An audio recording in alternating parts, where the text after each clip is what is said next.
ನಾವು ಅಧ್ಯಯನಕ್ಕೆ ಆರಿಸಿಕೊಂಡಿರ್ತಕ್ಕಂತಹ ಗ್ರಂಥ ಮಾನವ ಎಲ್ಲಿಂದ ಹೇಗೆ ಮತ್ತು ಎಲ್ಲಿಗೆ ಅನ್ನುವಂತಹ ಗ್ರಂಥ.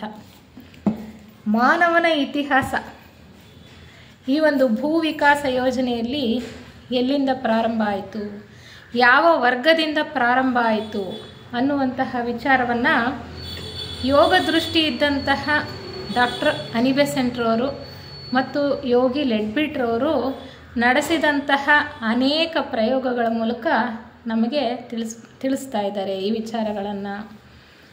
ಭೂ ವಿಕಾಸ ಯೋಜನೆ ಸೌರಬ್ರಹ್ಮಾಂಡದ ಸೂರ್ಯನ ಅಧಿಪತಿಯಾಗಿರ್ತಕ್ಕಂಥ ಸೂರ್ಯನ ಕೈ ಕೆಳಗಡೆ ಸೌರ ಬ್ರಹ್ಮಾಂಡದಲ್ಲಿ ಜೀವ ವಿಕಾಸ ನಡೀತಾ ಇರತಕ್ಕಂತಹ ಒಂದು ಯೋಜನೆ ಭೂ ವಿಕಾಸ ಯೋಜನೆ. ಪ್ರಸ್ತುತ ಮನುಷ್ಯರಾಗಿ ನಾವು ಭೂಮಿ ಮೇಲೆ ವಾಸ ಮಾಡ್ತಾ ಇದ್ದೇವೆ. ಈ ಭೂ ವಿಕಾಸ ಯೋಜನೆಯಲ್ಲಿ ನಮ್ಮ ಇತಿಹಾಸ ಖನಿಜ ವರ್ಗದಿಂದ ಪ್ರಾರಂಭ ಆಗಿದೆ. ಪ್ರತಿಯೊಂದು ವಿಕಾಸ ಯೋಜನೆಯಲ್ಲೂ ಕೂಡ ನೀವು ಈ ಚಿತ್ರದಲ್ಲಿ ನೋಡಬಹುದು, ಇಲ್ಲಿ 4 ಮಾಲೆಗಳನ್ನು ತೋರಿಸಿದೆ. ಈ ರೀತಿ 7 ಮಾಲೆಗಳಿರುತ್ತೆ. 1 2 3 4 ಕೆಳಗಡೆ ಇಳಿತಾ ಇರ್ತಕ್ಕಂಥದ್ದು ಮೇಲಿನ ಪ್ರಕೃತಿ ತತ್ವದಿಂದ ಕೆಳಮಟ್ಟಕ್ಕೆ, ಇಲ್ಲಿಯ ನಂತರ ಮತ್ತೆ ಮೇಲೇರಿ ಹೋಗ್ತಕ್ಕಂಥದ್ದು 3 ಮಾಲೆಗಳು. ಪ್ರಸ್ತುತ ಮಾನವರಾಗಿರ್ತಕ್ಕಂಥ ನಮ್ಮ ಇತಿಹಾಸ ಈ ಭೂ ವಿಕಾಸ ಯೋಜನೆಯಲ್ಲಿ ಮೊದಲನೆಯ ಮಾಲೆಯಲ್ಲಿ ಖನಿಜ ವರ್ಗದಲ್ಲಿ ಪ್ರಾರಂಭ ಆಯಿತು. ಅದಕ್ಕಿಂತ ಮುಂಚೆ 3 ಭೂತ ವರ್ಗಗಳಲ್ಲಿ ಬೇರೆ ಯಾವುದೋ ಒಂದು ವಿಕಾಸ ಯೋಜನೆಯಲ್ಲಿ ಪ್ರಸ್ತುತ ಮನುಷ್ಯನಾಗಿರ್ತಕ್ಕಂಥವನು ವಿಕಾಸ ಹೊಂದಿದ್ದಾನೆ.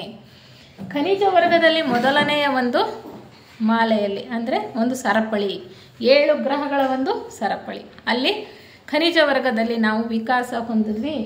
2ನೆಯ ಸರಪಳಿಗೆ ಬರೋ ಹೊತ್ತಿಗೆ ನಾವು ಸಸ್ಯ ವರ್ಗದಲ್ಲಿದ್ವಿ. 3ನೆಯ ಸರಪಳಿಯಲ್ಲಿ ಪ್ರಾಣಿಗಳಾಗಿ ವಿಕಾಸ ಹೊಂದಿದ್ವಿ. ಈಗ ಪ್ರಸ್ತುತ 4ನೆಯ ಸರಪಳಿಯಲ್ಲಿದ್ದೇವೆ. ಈಗ ಮನುಷ್ಯರಾಗಿ ವಿಕಾಸ ಹೊಂದುತ್ತಾ ಇದ್ದೇವೆ.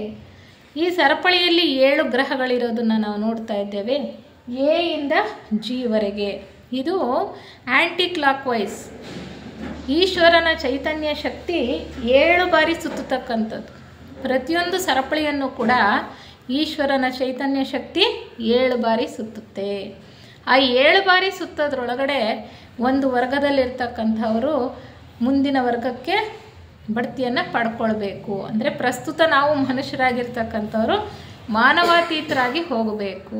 ಆ ಒಂದು ಕಲ್ಪಕಾಲದಲ್ಲಿ ನಾವು ಆ ಒಂದು ಪ್ರಗತಿಯನ್ನು, ಆಧ್ಯಾತ್ಮ ಪ್ರಗತಿಯನ್ನು ಸಾಧಿಸಬೇಕಾಗಿದೆ. ನಾವು ಹಿಂದೆ ಅನೇಕ ಉಪನ್ಯಾಸಗಳಲ್ಲಿ ಒಂದೊಂದೇ ಸರಪಳಿಯ ಬಗ್ಗೆ, ಅಲ್ಲಿ ಯಾವ ಯಾವ ವಿದ್ಯಮಾನಗಳು ನಡೀತು ಅನ್ನುವ ವಿಚಾರದ ಬಗ್ಗೆ 7 ಪ್ರದಕ್ಷಿಣೆಗಳು, ಒಂದೊಂದು ಸರಪಳಿಯಲ್ಲೂ ಕೂಡ 7 ಪ್ರದಕ್ಷಿಣೆಗಳು ನಾವು ತಿಳ್ಕೊಂಡ್ವಲ್ಲ.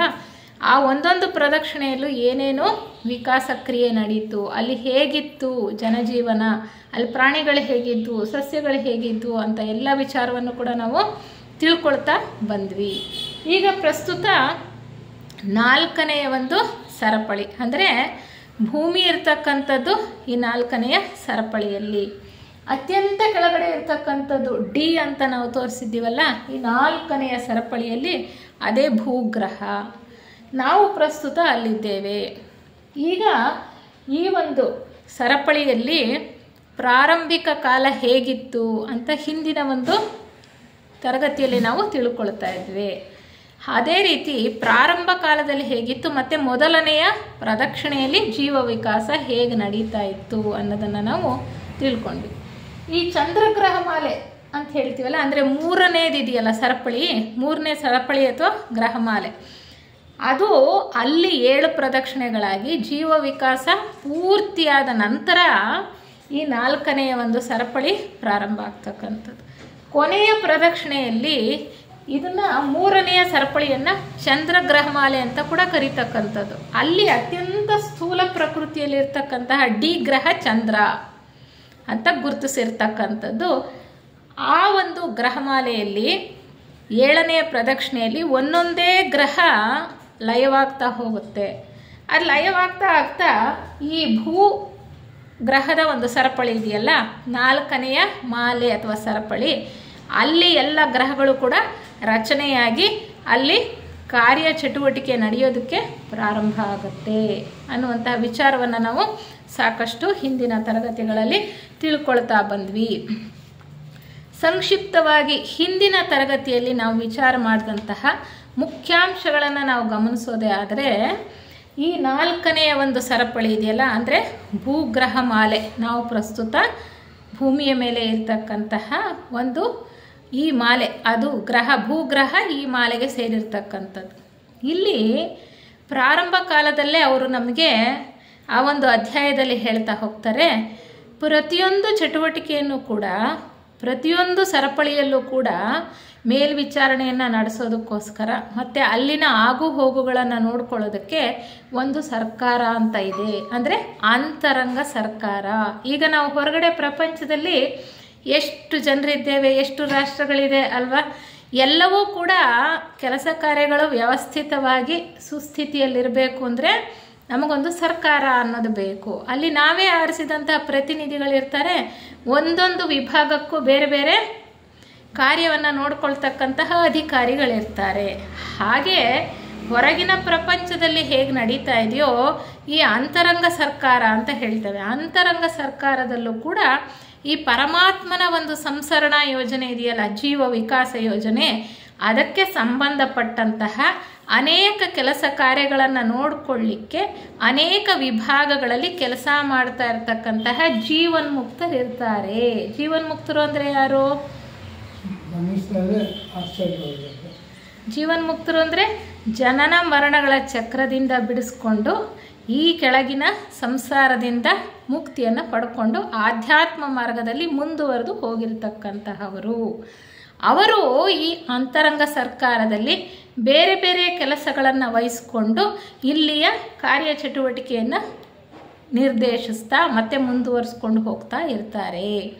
ಈ ಚಂದ್ರಗ್ರಹ ಮಾಲೆ ಅಂತ ಹೇಳಿದ್ವಲ್ಲ, ಅಲ್ಲಿ ಮನುಗಳು ಯಾವಾಗಲೂ ಆಡಳಿತವನ್ನು ನೋಡ್ಕೊಳ್ತಕ್ಕಂಥವ್ರು. ನಾವು ಮತ್ತೆ ಜ್ಞಾಪಕ ಮಾಡ್ಕೊಳ್ಳೋದಾದರೆ, ಮನುಗಳ ಕೆಲಸ ಏನಪ್ಪ ಅಂದರೆ ಅದು 1ನೇ ಶಾಖೆಗೆ ಸೇರಿರ್ತಕ್ಕಂಥದ್ದು. ಮನುಗಳು ಆಡಳಿತವನ್ನು ನೋಡ್ಕೊಳ್ತಾರೆ. 2ನೇ ಶಾಖೆ ಏನು? ಬೋಧನಾ ಕೆಲಸಗಳನ್ನು ಮಾಡ್ತಕ್ಕಂಥದ್ದು, ಅಂದರೆ ಧರ್ಮ ಸಂಸ್ಥಾಪನೆ ಮಾಡ್ತಕ್ಕಂಥದ್ದು, ಅನೇಕ ಅವತಾರ ಪುರುಷರು ಬರ್ತಕ್ಕಂಥದ್ದು, ಕಾಲಕ್ಕೆ ಧಾರ್ಮಿಕ ಪ್ರವೃತ್ತಿಯನ್ನು ಮನುಷ್ಯರಲ್ಲಿ ಬೆಳೆಸ್ತಾ ಮುಂದುವರಿಸ್ಕೊಂಡು ಹೋಗ್ತಕ್ಕಂಥದ್ದು, ಆಧ್ಯಾತ್ಮ ಪಥದಲ್ಲಿ ಮುಂದುವರಿಯೋದಕ್ಕೆ ಬೇಕಾದಂತಹ ಮಾರ್ಗದರ್ಶನವನ್ನು ಕೊಡ್ತಕ್ಕಂಥವ್ರು 2ನೇ ಶಾಖೆಯವರು ಇರಲಿ.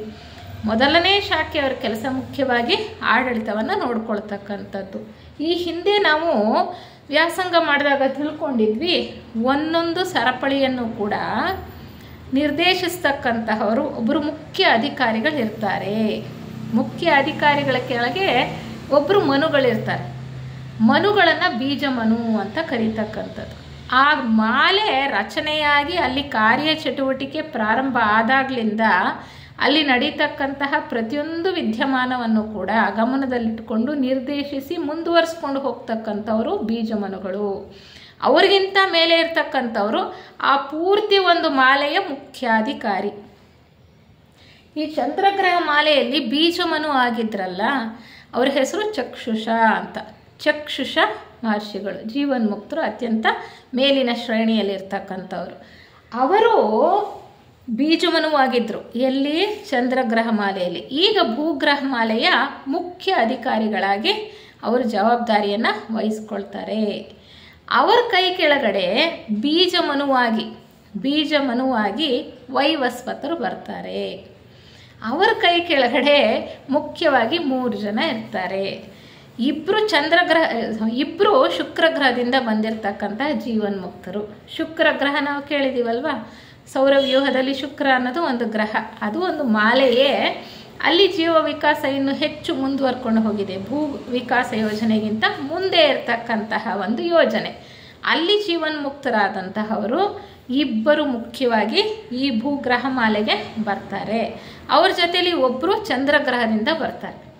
ಚಂದ್ರಗ್ರಹದಲ್ಲಿ ಜೀವನ್ಮುಕ್ತಿಯನ್ನು ಪಡ್ಕೊಂಡು ಇನ್ನು ಉನ್ನತ ಶ್ರೇಣಿಗೆ ಹೋಗಿರ್ತಕ್ಕಂತಹ ಅವರು ಒಬ್ಬರು ಈ ಬೀಜಮನು, ನಾವೇನು ಹೇಳಿದ್ವಿ ಈಗ, ವೈವಸ್ವತರ ಕೆಳಗಡೆ ಕೆಲಸ ಮಾಡೋದಕ್ಕೆ ಬರ್ತಾರೆ. ಮುಖ್ಯವಾಗಿ ಇವರ ಕೈ ಕೆಳಗಡೆ ಪ್ರತಿಯೊಂದು ಕೂಡ ಕೆಲಸ ನಡೀತಕ್ಕಂಥದ್ದು. ನಾವೀಗಾಗಲೇ ತಿಳ್ಕೊಂಡಿದ್ದೀವಿ, ಒಂದೊಂದು ಗ್ರಹದಲ್ಲೂ ಕೂಡ 7 ಮಹಾವಂಶಗಳಿದೆ. ಹಾಗೆ ಒಂದೊಂದು ಮಹಾವಂಶದಲ್ಲೂ 7 ಉಪವಂಶಗಳಿವೆ. ಅದೇ ರೀತಿ ಒಂದೊಂದು ಮಹಾವಂಶಕ್ಕೂ ಕೂಡ ಒಬ್ಬೊಬ್ಬರು ಮನುಗಳಿರ್ತಾರೆ, ಒಬ್ಬೊಬ್ಬರು ಬೋಧಿಸತ್ವರಿರ್ತಾರೆ. ಬೋಧಿಸತ್ವರು ಅಂದರೆ ಬೋಧನಾ ಕೆಲಸವನ್ನು ಮಾಡ್ತಕ್ಕಂಥವ್ರು, 2ನೇ ಶಾಖೆಯವರು. ಹಾಗೆ ಈ ಒಂದು ಭೂಗ್ರಹಮಾಲೆ ಇದೆಯಲ್ಲ, ಆ ಗ್ರಹಮಾಲೆಯ ಒಂದೊಂದು ಪ್ರದಕ್ಷಿಣೆಗೂ ಕೂಡ ಒಬ್ಬೊಬ್ಬರು ಮನುಗಳಿರ್ತಾರೆ. ಬೀಜ ಮನು ಅಂದರೆ 7 ಪ್ರದಕ್ಷಿಣೆಗಳ ಜವಾಬ್ದಾರಿಯನ್ನು ನೋಡ್ಕೊಳ್ಳೋರು. ಅವ್ರ ಕೈ ಕೆಳಗಡೆ ಇರ್ತಕ್ಕಂಥವ್ರು ಒಂದೊಂದು ಪ್ರದಕ್ಷಿಣೆಯ ಜವಾಬ್ದಾರಿಯನ್ನು ನೋಡ್ಕೊಳ್ತಕ್ಕಂಥವ್ರು. ಹೀಗೆ ಎಲ್ಲ ಕೆಲಸ ಕಾರ್ಯಗಳನ್ನು ಕೂಡ ಅವರು ಹಂಚಿಕೊಂಡು ಕೆಲಸ ಮಾಡ್ತಕ್ಕಂಥದ್ದು. ಆ ಒಂದು ಉನ್ನತ ವರ್ಗದಲ್ಲಿರ್ತಕ್ಕಂತಹವರ ಮಾರ್ಗದರ್ಶನದ ಮೇಲೆಗೆ ಈ ವಿಕಾಸ ಯೋಜನೆಯಲ್ಲಿ ಕೆಲಸ ಕಾರ್ಯಗಳು ನಡ್ಕೊಂಡು ಹೋಗೋದಕ್ಕೆ ಅವರು ಕೆಲಸ ಮಾಡ್ತಾ ಇರ್ತಾರೆ. ಅದೇ ರೀತಿ ನೋಡಿ, ಒಂದೊಂದು ಮಹಾವಂಶಕ್ಕೂ ಕೂಡ ಒಬ್ಬೊಬ್ಬರು ಮನುಗಳಿರ್ತಾರೆ. ಪೂರ್ತಿ ಸರಪಳಿಗೆ ಒಬ್ಬರು ಮನು ಆದರೆ ಒಂದೊಂದು ಪ್ರದಕ್ಷಿಣೆಗೆ ಒಬ್ಬೊಬ್ಬರು ಮನು. ಒಂದೊಂದು ಪ್ರದಕ್ಷಿಣೆಯಲ್ಲಿ ಒಂದೊಂದು ಗ್ರಹದಲ್ಲಿ 7 ಮಹಾವಂಶ ಬರುತ್ತಲ್ಲ, ಒಂದೊಂದು ಮಹಾವಂಶಕ್ಕೂ ಕೂಡ ಒಬ್ಬೊಬ್ಬರು ಮನುಗಳಿರ್ತಾರೆ. ಹೀಗೆ ಎಷ್ಟು ವ್ಯವಸ್ಥಿತವಾಗಿ ನಡೀತಾ ಇದೆ ಒಂದು ಸಂಸರಣಾ ಯೋಜನೆಯ ಪರಮಾತ್ಮನ ಒಂದು ಅಧೀನದಲ್ಲಿ ಅನ್ನೋದನ್ನು ನಾವು ಇಲ್ಲಿ ಗಮನಿಸ್ಬೋದಾಗಿದೆ. ಇದಿಷ್ಟನ್ನು ಪ್ರಾರಂಭದಲ್ಲೇ ನಮಗೆ ಹೇಳ್ತಾ ಬರ್ತಾರೆ. ಇಲ್ಲಿ 3ನೆಯ ಪ್ರದಕ್ಷಿಣೆ, ಮೊದಲು ಮತ್ತು 2ನೆಯ ಪ್ರದಕ್ಷಿಣೆ ಇದೆಯಲ್ಲ, ಅಲ್ಲಿಗೆ ಯಾರು ಬರ್ತಾರೆ? ನಾವು ಹಿಂದೆ ವ್ಯಾಸಂಗ ಮಾಡಿದಾಗ ತಿಳ್ಕೊಂಡಿದ್ವಿ. ಈ ಚಂದ್ರಗ್ರಹ ಮಾಲೆ ಇದೆಯಲ್ಲ, ಅಂದರೆ 3ನೇ ಮಾಲೆ ಇದೆಯಲ್ಲ ಸರಪಳಿ, ಅಲ್ಲಿ 7 ಪ್ರದಕ್ಷಿಣೆ ಆಗುವ ವೇಳೆಗೆ ಯಾರ್ಯಾರು ಯಾವ ವರ್ಗದಲ್ಲಿ ಎಷ್ಟೆಷ್ಟು ಬೆಳವಣಿಗೆಯನ್ನು ಸಾಧಿಸಿರ್ತಾರೋ ಅಲ್ಲಿಂದ ಮುಂದಕ್ಕೆ ಬೆಳವಣಿಗೆಯನ್ನು ಸಾಧಿಸೋದಕ್ಕೆ ಈ ಭೂಗ್ರಹ ಮಾಲೆಗೆ ಬರಬೇಕು. ಅಂದರೆ ಅಲ್ಲಿ ಪ್ರಾಣಿ ವರ್ಗದಲ್ಲಿದ್ದರೆ ಇಲ್ಲಿ ಹೆಚ್ಚು ಸಾಕಷ್ಟು ಬೆಳೆದಿದ್ದರೆ, ಅವರು ಮನುಷ್ಯರಾಗುವ ಹಂತಕ್ಕೆ ಬಂದಿದ್ದರೆ ಇಲ್ಲಿ ಈ ಸೂಕ್ತ ಸಮಯದಲ್ಲಿ ಅವರನ್ನು ಭೂಗ್ರಹ ಮಾಲೆಗೆ ಕಳಿಸ್ತಾರೆ. ಹಾಗೆ ಇರ್ತಕ್ಕಂಥದ್ದು ಯೋಜನೆ. ಈಗ ಮೊದಲು ಪ್ರಾರಂಭ ಕಾಲದಲ್ಲಿ ಈ ಭೂಗ್ರಹಮಾಲೆ ಪ್ರಾರಂಭವಾದಾಗ ಇಲ್ಲಿಗೆ ಎ ಗ್ರಹ ಮೊದಲನೇದಲ್ವಾ, ಅಲ್ಲಿ ತೋರಿಸಿರ್ತಕ್ಕಂಥದ್ದು ಎ ಗ್ರಹ. ಎ ಗ್ರಹಕ್ಕೆ ಯಾರು ಬರ್ತಾರೆ ಮೊದಲು ಅಂದರೆ, ಈ ಚಂದ್ರಗ್ರಹ ಮಾಲೆಯ ಜಿ ಗ್ರಹ ಇದೆಯಲ್ಲ, ಅದು ಕೊನೆಯ ಗ್ರಹ. ಕೊನೆಯ ಪ್ರದಕ್ಷಿಣೆಯ ಕೊನೆಯ ಗ್ರಹದಲ್ಲಿ ಬೆಳವಣಿಗೆ ಹೊಂದಿರ್ತಾರಲ್ಲ, ಸಾಕಷ್ಟು ಬೆಳವಣಿಗೆ ಹೊಂದಿದ್ದು ಮುಂದೆ ಮನುಷ್ಯರಾಗಿ ಅವರು ವಿಕಾಸ ಹೊಂದಕ್ಕೆ ಲಾಯಕ್ಕಾಗಿದ್ದರೆ ಅವರನ್ನು ಮೊದಲು ಈ ಭೂಗ್ರಹ ಮಾಲೆಗೆ ಕಳಿಸ್ತಾರೆ. ಮೊದಲನೆಯ ಪ್ರದಕ್ಷಿಣೆಯಲ್ಲಿ, ಅಂದರೆ ಭೂಗ್ರಹ ಮಾಲೆಯ ಮೊದಲನೆಯ ಪ್ರದಕ್ಷಿಣೆಯಲ್ಲಿ ಮೊದಲಿಗೆ ಯಾರು ಬರ್ತಾರಪ್ಪ ಚಂದ್ರಗ್ರಹ ಮಾಲೆಯಿಂದ ಅಂದರೆ, ಜೀಗೋಳದಲ್ಲಿ ಯಾರು ಸಾಕಷ್ಟು ಬೆಳೆದಿರ್ತಾರೋ ಅವರು ಇಲ್ಲಿಗೆ ಬರ್ತಾರೆ. ಅಂದರೆ ಎ ಗ್ರಹದಲ್ಲೇ ಸಾಕಷ್ಟು ಬೆಳವಣಿಗೆ ಹೊಂದಿ ಸೂಕ್ತ ಸಮಯಕ್ಕೆ ಇನ್ನೂ ಮುಂದಿನ ವಿಕಾಸಕ್ಕೆ ಕಾಯ್ತಾ ಇರೋರು ಇರ್ತಾರೆ. ಅದೇ ರೀತಿ ಬಿ ಗ್ರಹದಲ್ಲೂ ಸಿ ಡಿ, ಅದೇ ರೀತಿ ಜಿ ಅಂದರೆ ಕೊನೆಯಲ್ಲಿ ಯಾರು ಆ ಹಂತಕ್ಕೆ ತಲುಪಿರ್ತಾರೋ ಅವರಿಗೆ ಮೊದಲನೇ ಆದ್ಯತೆ ಇಲ್ಲಿ.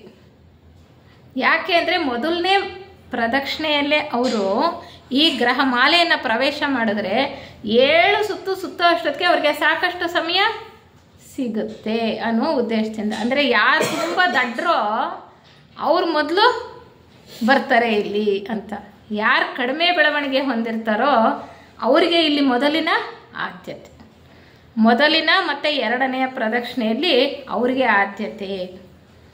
ನಾವು ತಿಳ್ಕೊಂಡ್ವಿ ಹಿಂದಿನ ಒಂದು ವ್ಯಾಸಂಗ ತರಗತಿಯಲ್ಲಿ, ಈ ಬೀಜಮನು ಅವನ ಒಂದು ತೇಜೋಮಂಡಲದಲ್ಲಿ ಆ ಒಂದು ಸಂಸರಣೆ ಅನ್ನೋದು ಆ ಮಾಲೆಯಲ್ಲಿ ಮುಗಿದ ಮೇಲೆ ಅಲ್ಲಿ ಹೋಗಿ ಸೇರಿರ್ತಾರೆ. ಅಂತರ್ಗ್ರಹ ಮಾಲೆಯ ನಿರ್ವಾಣ ಅಂತ ನಾವು ಹಿಂದಿನ ಒಂದು ತರಗತಿಯಲ್ಲಿ ತಿಳ್ಕೊಳ್ತಾ ಇದ್ವಿ.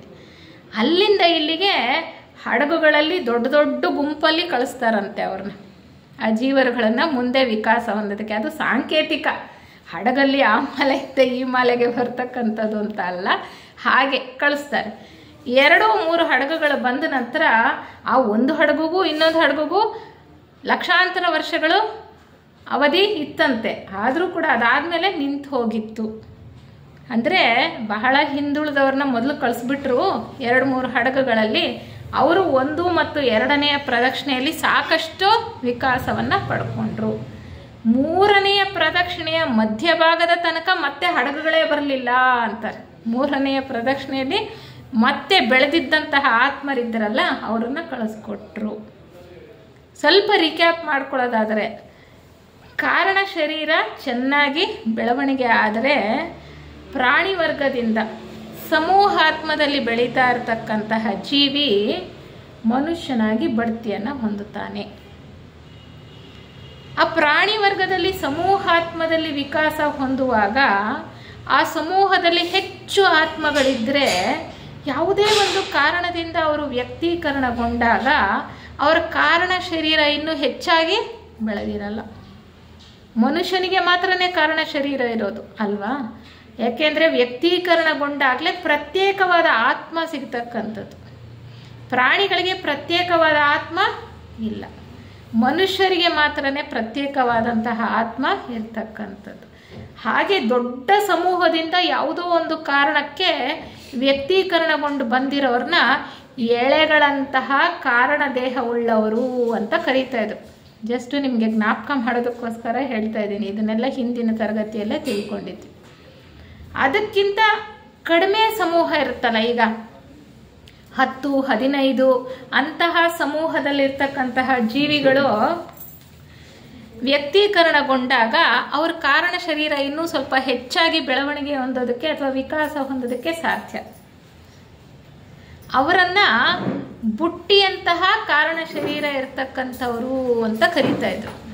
ನಾವು ಥಿಯಾಸಫಿ ವಾಂಗ್ಮಯದಲ್ಲಿ ತಿಳ್ಕೊಂಡಿರೋದು, ಮನುಷ್ಯ ಪ್ರಸ್ತುತ ಒಂದು ಸ್ಥಿತಿಯಲ್ಲಿ ಕಾರಣ ಶರೀರ ಹೇಗಿರುತ್ತೆ, ಯಾವ ಆಕಾರದಲ್ಲಿರುತ್ತೆ, ಯಾರಿಗಾದ್ರೂ ನೆನಪು ಬರ್ತಾ ಇದೆಯಾ? ಕೋಳಿ ಮೊಟ್ಟೆಯ ಆಕಾರದಲ್ಲಿರುತ್ತೆ, ಅಂಡಾಕಾರದಲ್ಲಿರುತ್ತೆ. ಅಂದರೆ ಚೆನ್ನಾಗಿ ಕಾರಣದೇಹ ಬೆಳೆದಿದ್ದಂಥವರಿಗೆ. ಹಾಗೆ ಮೊದಲು ಬಂದವರು ಭಾಳ ಕಡಿಮೆ ಬೆಳೆದವರು ಅಲ್ವಾ, ಎಳೆಗಳ ಥರ ಕಾರಣ ಶರೀರ ಇದ್ದವರು. ಅದಾದ ನಂತರ ಬಂದವರು ಬುಟ್ಟಿ ರೀತಿಯ ಇದ್ದಂತಹ ಕಾರಣ ಶರೀರ ಇದ್ದಂಥವರು ಬರ್ತಾರೆ ಅನ್ನುವ ವಿಚಾರವನ್ನು ಅವರು ಹೇಳ್ತಾ ಹೋಗ್ತಾರೆ.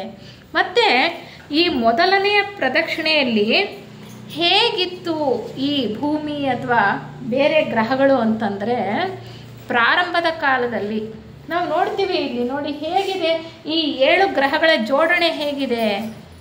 7 ಗ್ರಹಗಳ ಜೋಡಣೆ, ಈಗ 3ನೇ ಒಂದು ಸರಪಳಿಯನ್ನು ತಗೊಂಡ್ರೆ ಈ 2 ಗ್ರಹಗಳು ಎ ಮತ್ತು ಜಿ ಮೇಲಿನ ಮನೋಲೋಕದ ತತ್ವದಲ್ಲಿವೆ. ನಾವು ಥಿಯಾಸಫಿ ವಾಂಗ್ಮಯದಲ್ಲಿ 7 ಲೋಕಗಳನ್ನು ನಾವು ಗುರುತಿಸ್ಕೊಂಡಿದ್ದೇವೆ ಅಲ್ವಾ. ಹಾಗೆ ಮೇಲಿಂದ ನೋಡ್ಕೊಳ್ತಾ ಬಂದರೆ ಅದು ಉನ್ನತ ಲೋಕಗಳಿಂದ ಕೆಳಗಡೆ ಇಳಿದು ಬರ್ತಾ ಇದೆ ಒಂದೊಂದು ಮಾಲೆಯೂ ಕೂಡ. ಈ ಮತ್ತೆ ಕೆಳಮನೋಲೋಕದಲ್ಲಿ 2 ಇದೆ ಗ್ರಹಗಳು, 2 ಗ್ರಹಗಳು. ಯಾವುದದು? ಬಿ ಮತ್ತು ಎಫ್ ಅಂತಕ್ಕಂಥ. ಅದಕ್ಕಿಂತ ಕೆಳಗಡೆ ಸಿ ಮತ್ತು ಇ ಅಂತಕ್ಕಂಥದ್ದು ಆಶಾಲೋಕ ಅಥವಾ ಕಾಮಲೋಕದ ಪ್ರಕೃತಿಯಲ್ಲಿ ಇರ್ತಕ್ಕಂಥದ್ದು. ಅತ್ಯಂತ ಸ್ಥೂಲವಾಗಿರ್ತಕ್ಕಂಥದ್ದು ಪ್ರಸ್ತುತ ನಾವಿರ್ತಕ್ಕಂತಹ ಭೂಮಿ ಮೇಲೆ. ಅಲ್ಲಿ ಕಾಣಿಸ್ತಕ್ಕಂಥದ್ದು ಒಂದೇ ಒಂದು ಗ್ರಹ, ಅದೇ ಚಂದ್ರ. ಸೂಕ್ಷ್ಮ ಲೋಕಗಳಲ್ಲಿರ್ತಕ್ಕಂತಹ ಗ್ರಹಗಳು ನಮ್ಮ ಕಣ್ಣಿಗೆ ಕಾಣುತ್ತಾ? ಯಾವ ಟೆಲಿಸ್ಕೋಪ್ಗೂ ಕಾಣಲ್ಲ, ವಿಜ್ಞಾನಿಗಳಿಗೂ ಕಾಣಲ್ಲ, ನಮಗೂ ಕಾಣಲ್ಲ. ಅದಕ್ಕೆ ಸೌರ ಬ್ರಹ್ಮಾಂಡದಲ್ಲಿ ಸೌರವ್ಯೂಹದಲ್ಲಿ 7 ಗ್ರಹಗಳು, ಎಷ್ಟು 9 ಗ್ರಹಗಳು 11 ಗ್ರಹಗಳು ಸುತ್ತುತ್ತಾ ಇದೆ ಅಂತಾರೆ. ಅವು ಬೇರೆ ಬೇರೆ ಮಾಲೆಗೆ ಸೇರಿರ್ತಕ್ಕಂಥದ್ದು. ಈ ಡಿ ಅಂತ ಹೇಳ್ತೀವಲ್ಲ, ಸ್ಥೂಲ ಲೋಕ ಪ್ರಕೃತಿಯಲ್ಲಿರ್ತಕ್ಕಂತಹ ಗ್ರಹಗಳು ಮಾತ್ರವೇ ವಿಜ್ಞಾನಿಗಳ ಕಣ್ಣಿಗೆ ಕಾಣಿಸೋದಕ್ಕೆ ಸಾಧ್ಯ. ಟೆಲಿಸ್ಕೋಪ್ ಹಾಕಿ ನೋಡಿದ್ರೆ ಕಾಣೋದಕ್ಕೆ ಅದು ಮಾತ್ರ ಸಾಧ್ಯ. ಹಾಗೆ ಇಲ್ಲಿ ನೋಡಿ, ಈ ಭೂ ಗ್ರಹಮಾಲೆ ಪ್ರಾರಂಭ ಆಗಿದ್ದಂಥ ಕಾಲದಲ್ಲಿ ಈ ಗ್ರಹಗಳ ಜೋಡಣೆ ಈ 3ನೇ ಮಾಲೆ ಇದೆಯಲ್ಲ ಅದೇ ಥರ ಇತ್ತಂತೆ. ಮೊದಲನೆಯ ಪ್ರದಕ್ಷಿಣೆಯ ಸಮಯದಲ್ಲಿ ಈ ಭೂಗ್ರಹ ಮಾಲೆಯ ಗ್ರಹಗಳಿದೆಯಲ್ಲ ಅವೆಲ್ಲವೂ ಕೂಡ ಚಂದ್ರಗ್ರಹ ಮಾಲೆಯ ರೀತಿಯೇ ಇತ್ತಂತೆ. ಅಂದರೆ 2 ಮೇಲಿನ ಮನೋಲೋಕದ ತತ್ವದಲ್ಲಿ, 2 ಕೆಳ ಮನೋಲೋಕದ ತತ್ವದಲ್ಲಿ, 2 ಆಶಾಲೋಕದಲ್ಲಿ, 1 ಸ್ಥೂಲ ಲೋಕದಲ್ಲಿ. 2ನೆಯ ಪ್ರದಕ್ಷಿಣೆಯ ವೇಳೆಗೆ ಒಂದು ಹಂತ ಕೆಳಗಡೆ ಇಳಿದು ಪ್ರಸ್ತುತ ಹೇಗಿದೆಯೋ ಆ ರೀತಿ ಜೋಡಣೆಯಾಗಿದೆ ಅಂತ ಹೇಳ್ತಾರೆ. ನೋಡಿ, 2ನೆಯ ಪ್ರದಕ್ಷಿಣೆ ಈಶ್ವರನ ಚೈತನ್ಯ 2ನೇ ಸಾರಿ ಈ ಮಾಲೆಯನ್ನು ಅಥವಾ ಸರಪಳಿಯನ್ನು ಸುತ್ತು ಹೊತ್ತಿಗೆ ಒಂದು ಹಂತ ಕೆಳಗಿಳಿದು ನಾವು ನೋಡ್ತೇವೆ ಈ 2 ಗ್ರಹಗಳು ಎ ಮತ್ತು ಜಿ ಮಾತ್ರ ಕೆಳಗಿನ ಮನೋಲೋಕದ ತತ್ವದಲ್ಲಿವೆ. ಮತ್ತು ಬಿ ಮತ್ತು ಎಫ್ ಆಶಾಲೋಕ ಅಥವಾ ಕಾಮಲೋಕದ ತತ್ವದಲ್ಲಿದೆ. ಸ್ಥೂಲ ಲೋಕದಲ್ಲಿ 3 ಇದೆ, ಡಿ, ಸಿ, ಡಿ ಮತ್ತು ಇ. ಈ ಸಿ ಅಂತ ನಾವೇನು ಹೇಳ್ತೀವಲ್ಲ ಅದೇ ಮಂಗಳ ಗ್ರಹ. ವಿಜ್ಞಾನಿಗಳಿಗೆ ಎಟ್ಟಿಗಿದೆ ಅದನ್ನೇ ಮಂಗಳ ಗ್ರಹ ಅಂತ ಗುರುತಿಸಿರ್ತಕ್ಕಂಥದ್ದು. ಅತ್ಯಂತ ಸ್ಥೂಲ ಪ್ರಕೃತಿಯಲ್ಲಿರ್ತಕ್ಕಂಥದ್ದೇ ಭೂಮಿ, ಅದನ್ನೇ ಡಿ ಅಂತ ಇಲ್ಲಿ ಹೇಳ್ತಾ ಇರೋದು. ಅದಾದ ನಂತರ ಬರೋದು ಇ ಅಂದರೆ ಯಾವುದಪ್ಪ ಅಂದರೆ ಬುಧ ಗ್ರಹ.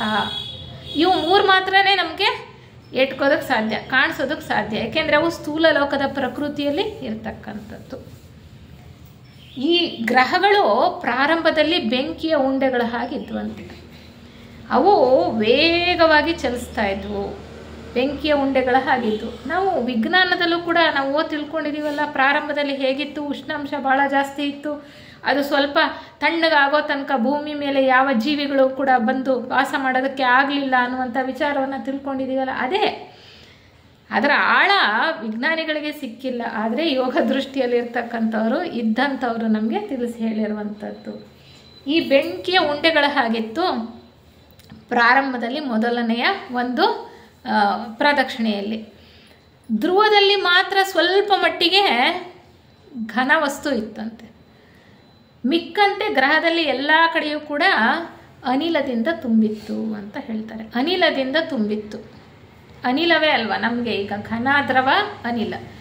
ಅತ್ಯಂತ ಸ್ಥೂಲವಾಗಿರೋದು ಘನ ವಸ್ತು, ನಂತರ ಬರ್ತಕ್ಕಂಥದ್ದು ದ್ರವ ವಸ್ತು, ನಂತರ ಬರೋದು ಅನಿಲ. ಅನಿಲದಿಂದ ಮಾಡಲ್ಪಟ್ಟಿದ್ದಂಥದ್ದು. ನಮ್ಮ ಸ್ಥೂಲ ಲೋಕದಲ್ಲಿ 7 ಉಪಲೋಕಗಳಿವೆ ಅಲ್ವಾ? ಅದು ಯಾವ್ಯಾವುದು? ಘನ, ದ್ರವ, ಅನಿಲ ಮತ್ತು ಅತಿವಾಯು ತತ್ವ, ಸೂಕ್ಷ್ಮಾತಿವಾಯು, ಅಣು, ಪರಮಾಣು. ಹೀಗೆ 7 ಹಂತಗಳು ಇರ್ತಕ್ಕಂಥದ್ದು. ಈ ಅತಿವಾಯು ತತ್ವಗಳನ್ನು ನಾವು ಸೈನ್ಸಲ್ಲಿ ಹೇಳೋದಾದರೆ ಈಥರ್ ಅಂತ ಹೇಳ್ತೀವಿ, ಪ್ಲಾಸ್ಮಾ ಸ್ಟೇಟ್ ಅಂತ ಹೇಳ್ತೀವಿ. ಅವು ಈಸಿಯಾಗಿ ನಮಗೆ ಗೋಚರವಾಗೋದಿಲ್ಲ. ಗಾಳಿನೇ ನಮಗೆ ಕಾಣಲ್ಲ, ನಾವು ಸ್ಪರ್ಶದಿಂದ ನಾವು ತಿಳ್ಕೊಳ್ಬೋದಷ್ಟೇ ಅಲ್ವಾ? ಹೀಗೆ ಕೆಳಗಿನ 3 ಪ್ರಕೃತಿ ತತ್ವಗಳಿಂದ ಆಗಿರ್ತಕ್ಕಂಥದ್ದು ಅತ್ಯಂತ ಸ್ಥೂಲ ಲೋಕದಲ್ಲಿ ಇರ್ತಕ್ಕಂಥದ್ದು. ಈ ಅತಿವಾಯು ತತ್ವಗಳಿಂದ ಆಗಿರೋದು ಅನಿಲ ರೂಪದಲ್ಲಿ ಇರುವಂಥದ್ದು. ಪ್ರಾರಂಭದಲ್ಲಿ ಮೊದಲನೇ ಪ್ರದಕ್ಷಿಣೆಯಲ್ಲಿ ಜೋಡಣೆ ಹೇಗಿತ್ತು ಗ್ರಹಗಳದ್ದು ಅಂದರೆ 3ನೇ ಮಾಲೆ ಥರ ಇತ್ತು ಅಂತ ನಾನು ಹೇಳಿದೆ. ಅದಕ್ಕೆ ಅಲ್ಲಿ ಇದ್ದಂತಹ ಜೀವಿಗಳು ಕೂಡ ಅತಿವಾಯು ತತ್ವದಿಂದ ಮಾಡಲ್ಪಟ್ಟಿದ್ರು. ಅಂದರೆ ಅನಿಲ ರೂಪದಲ್ಲಿದ್ದರು ಜೀವಿಗಳು. ಮನುಷ್ಯರು ಅನಿಲ ರೂಪದಲ್ಲಿದ್ದರು. ಎಲ್ಲಿ? ಮೊದಲನೆಯ ಪ್ರದಕ್ಷಿಣೆಯಲ್ಲಿ ಭೂಗ್ರಹ ಮಾಲೆಯಲ್ಲಿ ಅತಿವಾಯು ತತ್ವದಿಂದ ಮಾಡಲ್ಪಟ್ಟಿದ್ರು ಅವರು ಅನ್ನುವಂಥ ವಿಚಾರವನ್ನು ನಮಗೆ ಹೇಳ್ತಾ ಹೋಗ್ತಾರೆ. ಬಹಳ ನಿಧಾನವಾಗಿ ಈ ಎಲ್ಲ ಗ್ರಹಗಳು ಕೂಡ ತಣ್ಣಗಾಗ್ತಾ ಆಗ್ತಾ ಆಗ್ತಾ ಘನವಸ್ತು ಅನ್ನೋದು ಇಲ್ಲಿ ಸೃಷ್ಟಿಯಾಯಿತು. ನಿಧಾನವಾಗಿ ಜೀವಿಗಳು ಇಲ್ಲಿ ಬಂದು ವಾಸ ಮಾಡಲಿಕ್ಕೆ ಅನುಕೂಲ ಆಯಿತು ಅನ್ನುವಂಥ ವಿಚಾರವನ್ನು ನಮಗೆ ಸಾಕಷ್ಟು ಹೇಳ್ತಾ ಬಂದರು. ಯಾರ್ಯಾರು ಇಲ್ಲಿ ಮೊದಲು ಆತ್ಮಗಳು ಬಂದು ಇಲ್ಲಿ ನೆಲೆಸಬೇಕು ಅಂದರೆ ರೂಪಗಳ ಸೃಷ್ಟಿಯಾಗಬೇಕು. ಅದನ್ನು ನಾವು ಹಿಂದಿನ ತರಗತಿಯಲ್ಲಿ ತಿಳ್ಕೊಂಡ್ವಿ. ರೂಪಗಳ ಸೃಷ್ಟಿಯನ್ನು ಮಾಡ್ತಕ್ಕಂಥವ್ರು ಜೀವನ್ಮುಕ್ತರು. ಅದೇ ಒಂದು ವರ್ಗ. ಯಾವುದೇ ಒಂದು ಮಾಲೆಯಲ್ಲಿ ಮನುಷ್ಯ ಜೀವನ್ಮುಕ್ತ ಸ್ಥಿತಿಯನ್ನು ಅಂದರೆ ಆ ಒಂದು ಮಾಲೆಗೆ ನಿಗದಿಪಡಿಸಿರ್ತಕ್ಕಂತಹ ಒಂದು ದೀಕ್ಷೆಯನ್ನು ಪಡ್ಕೊಂಡ ನಂತರ ಜೀವನ್ಮುಕ್ತರಾಗ್ತಾರೆ. ಜೀವನ್ಮುಕ್ತರಾದ ನಂತರ ಇನ್ನೂ ಕೆಳ ಹಂತದಲ್ಲಿರ್ತಕ್ಕಂತಹ ಮನುಷ್ಯರ ವಿಕಾಸಕ್ಕೋಸ್ಕರ ಅವರು ಶ್ರಮಿಸ್ತಾರೆ. ಆ ರೀತಿಯ ಒಂದು ಯೋಜನೆಯಲ್ಲಿ ವಿಕಾಸ ಕಾರ್ಯದಲ್ಲಿ ಎಷ್ಟೋ ಕಾರ್ಯಗಳಿರುತ್ತೆ. ಅದರಲ್ಲಿ ರೂಪಗಳನ್ನು ರಚನೆ ಮಾಡ್ತಕ್ಕಂಥದ್ದು ಕೂಡ ಒಂದು ಕೆಲಸ. ಈಗ ನಾವೀ ದೇಹ ಅಲ್ವಾ? ನಮ್ಮ ಒಳಗಡೆ ಇರ್ತಕ್ಕಂಥ ಚೈತನ್ಯ ಶಕ್ತಿ ಅದು ಶಾಶ್ವತವಾಗಿರ್ತಕ್ಕಂಥದ್ದು. ಅಂದರೆ ಆತ್ಮ ಅಂತ ನಾವು ಕರಿತೇವೆ. ಅದು ಬಂದು ದೇಹದಲ್ಲಿ ನೆಲೆಸಬೇಕು. ಮೊದಲು ದೇಹದ ರಚನೆ ಆದರೆ ನಂತರ ಆತ್ಮಗಳು ಬಂದು ಇಲ್ಲಿ ನೆಲೆಸೋದಕ್ಕೆ ಸಾಧ್ಯ. ಈ ರೀತಿಯ ರೂಪಗಳನ್ನು ರಚನೆ ಮಾಡಿದ್ರಂತೆ ಮೊದಲು ಚಂದ್ರಗ್ರಹದಿಂದ ಬಂದಂತಹ ಚಂದ್ರಗ್ರಹದ ಪ್ರಭುಗಳು ಈ ರೂಪಗಳ ರಚನೆಯಲ್ಲಿ ಅವರನ್ನು ತೊಡಗಿಸ್ಕೊಂಡ್ರು. ನಂತರ ಬೇರೆ ಬೇರೆ ಹಂತದಲ್ಲಿದ್ದಂತಹ ಈಗ ನಾವು ನೋಡಿದ್ವಲ್ಲ, ಎಳೆಯ ರೂಪದಲ್ಲಿದ್ದಂತಹ ಕಾರಣ ಶರೀರವುಳ್ಳವರು, ಬುಟ್ಟಿ ಆಕಾರದ ಕಾರಣ ಶರೀರವುಳ್ಳವರು ಕಾಲಕ್ಕೆ ಸರಿಯಾಗಿ ಅವರ ಬೆಳವಣಿಗೆಗೆ ಅನುಗುಣವಾಗಿ ಈ ಭೂಗ್ರಹ ಮಾಲೆಗೆ ಬರ್ತಾ ಹೋಗ್ತಾರೆ ಅನ್ನುವಂಥ ವಿಚಾರವನ್ನು ನಾವು ತಿಳ್ಕೊಂಡ್ವಿ.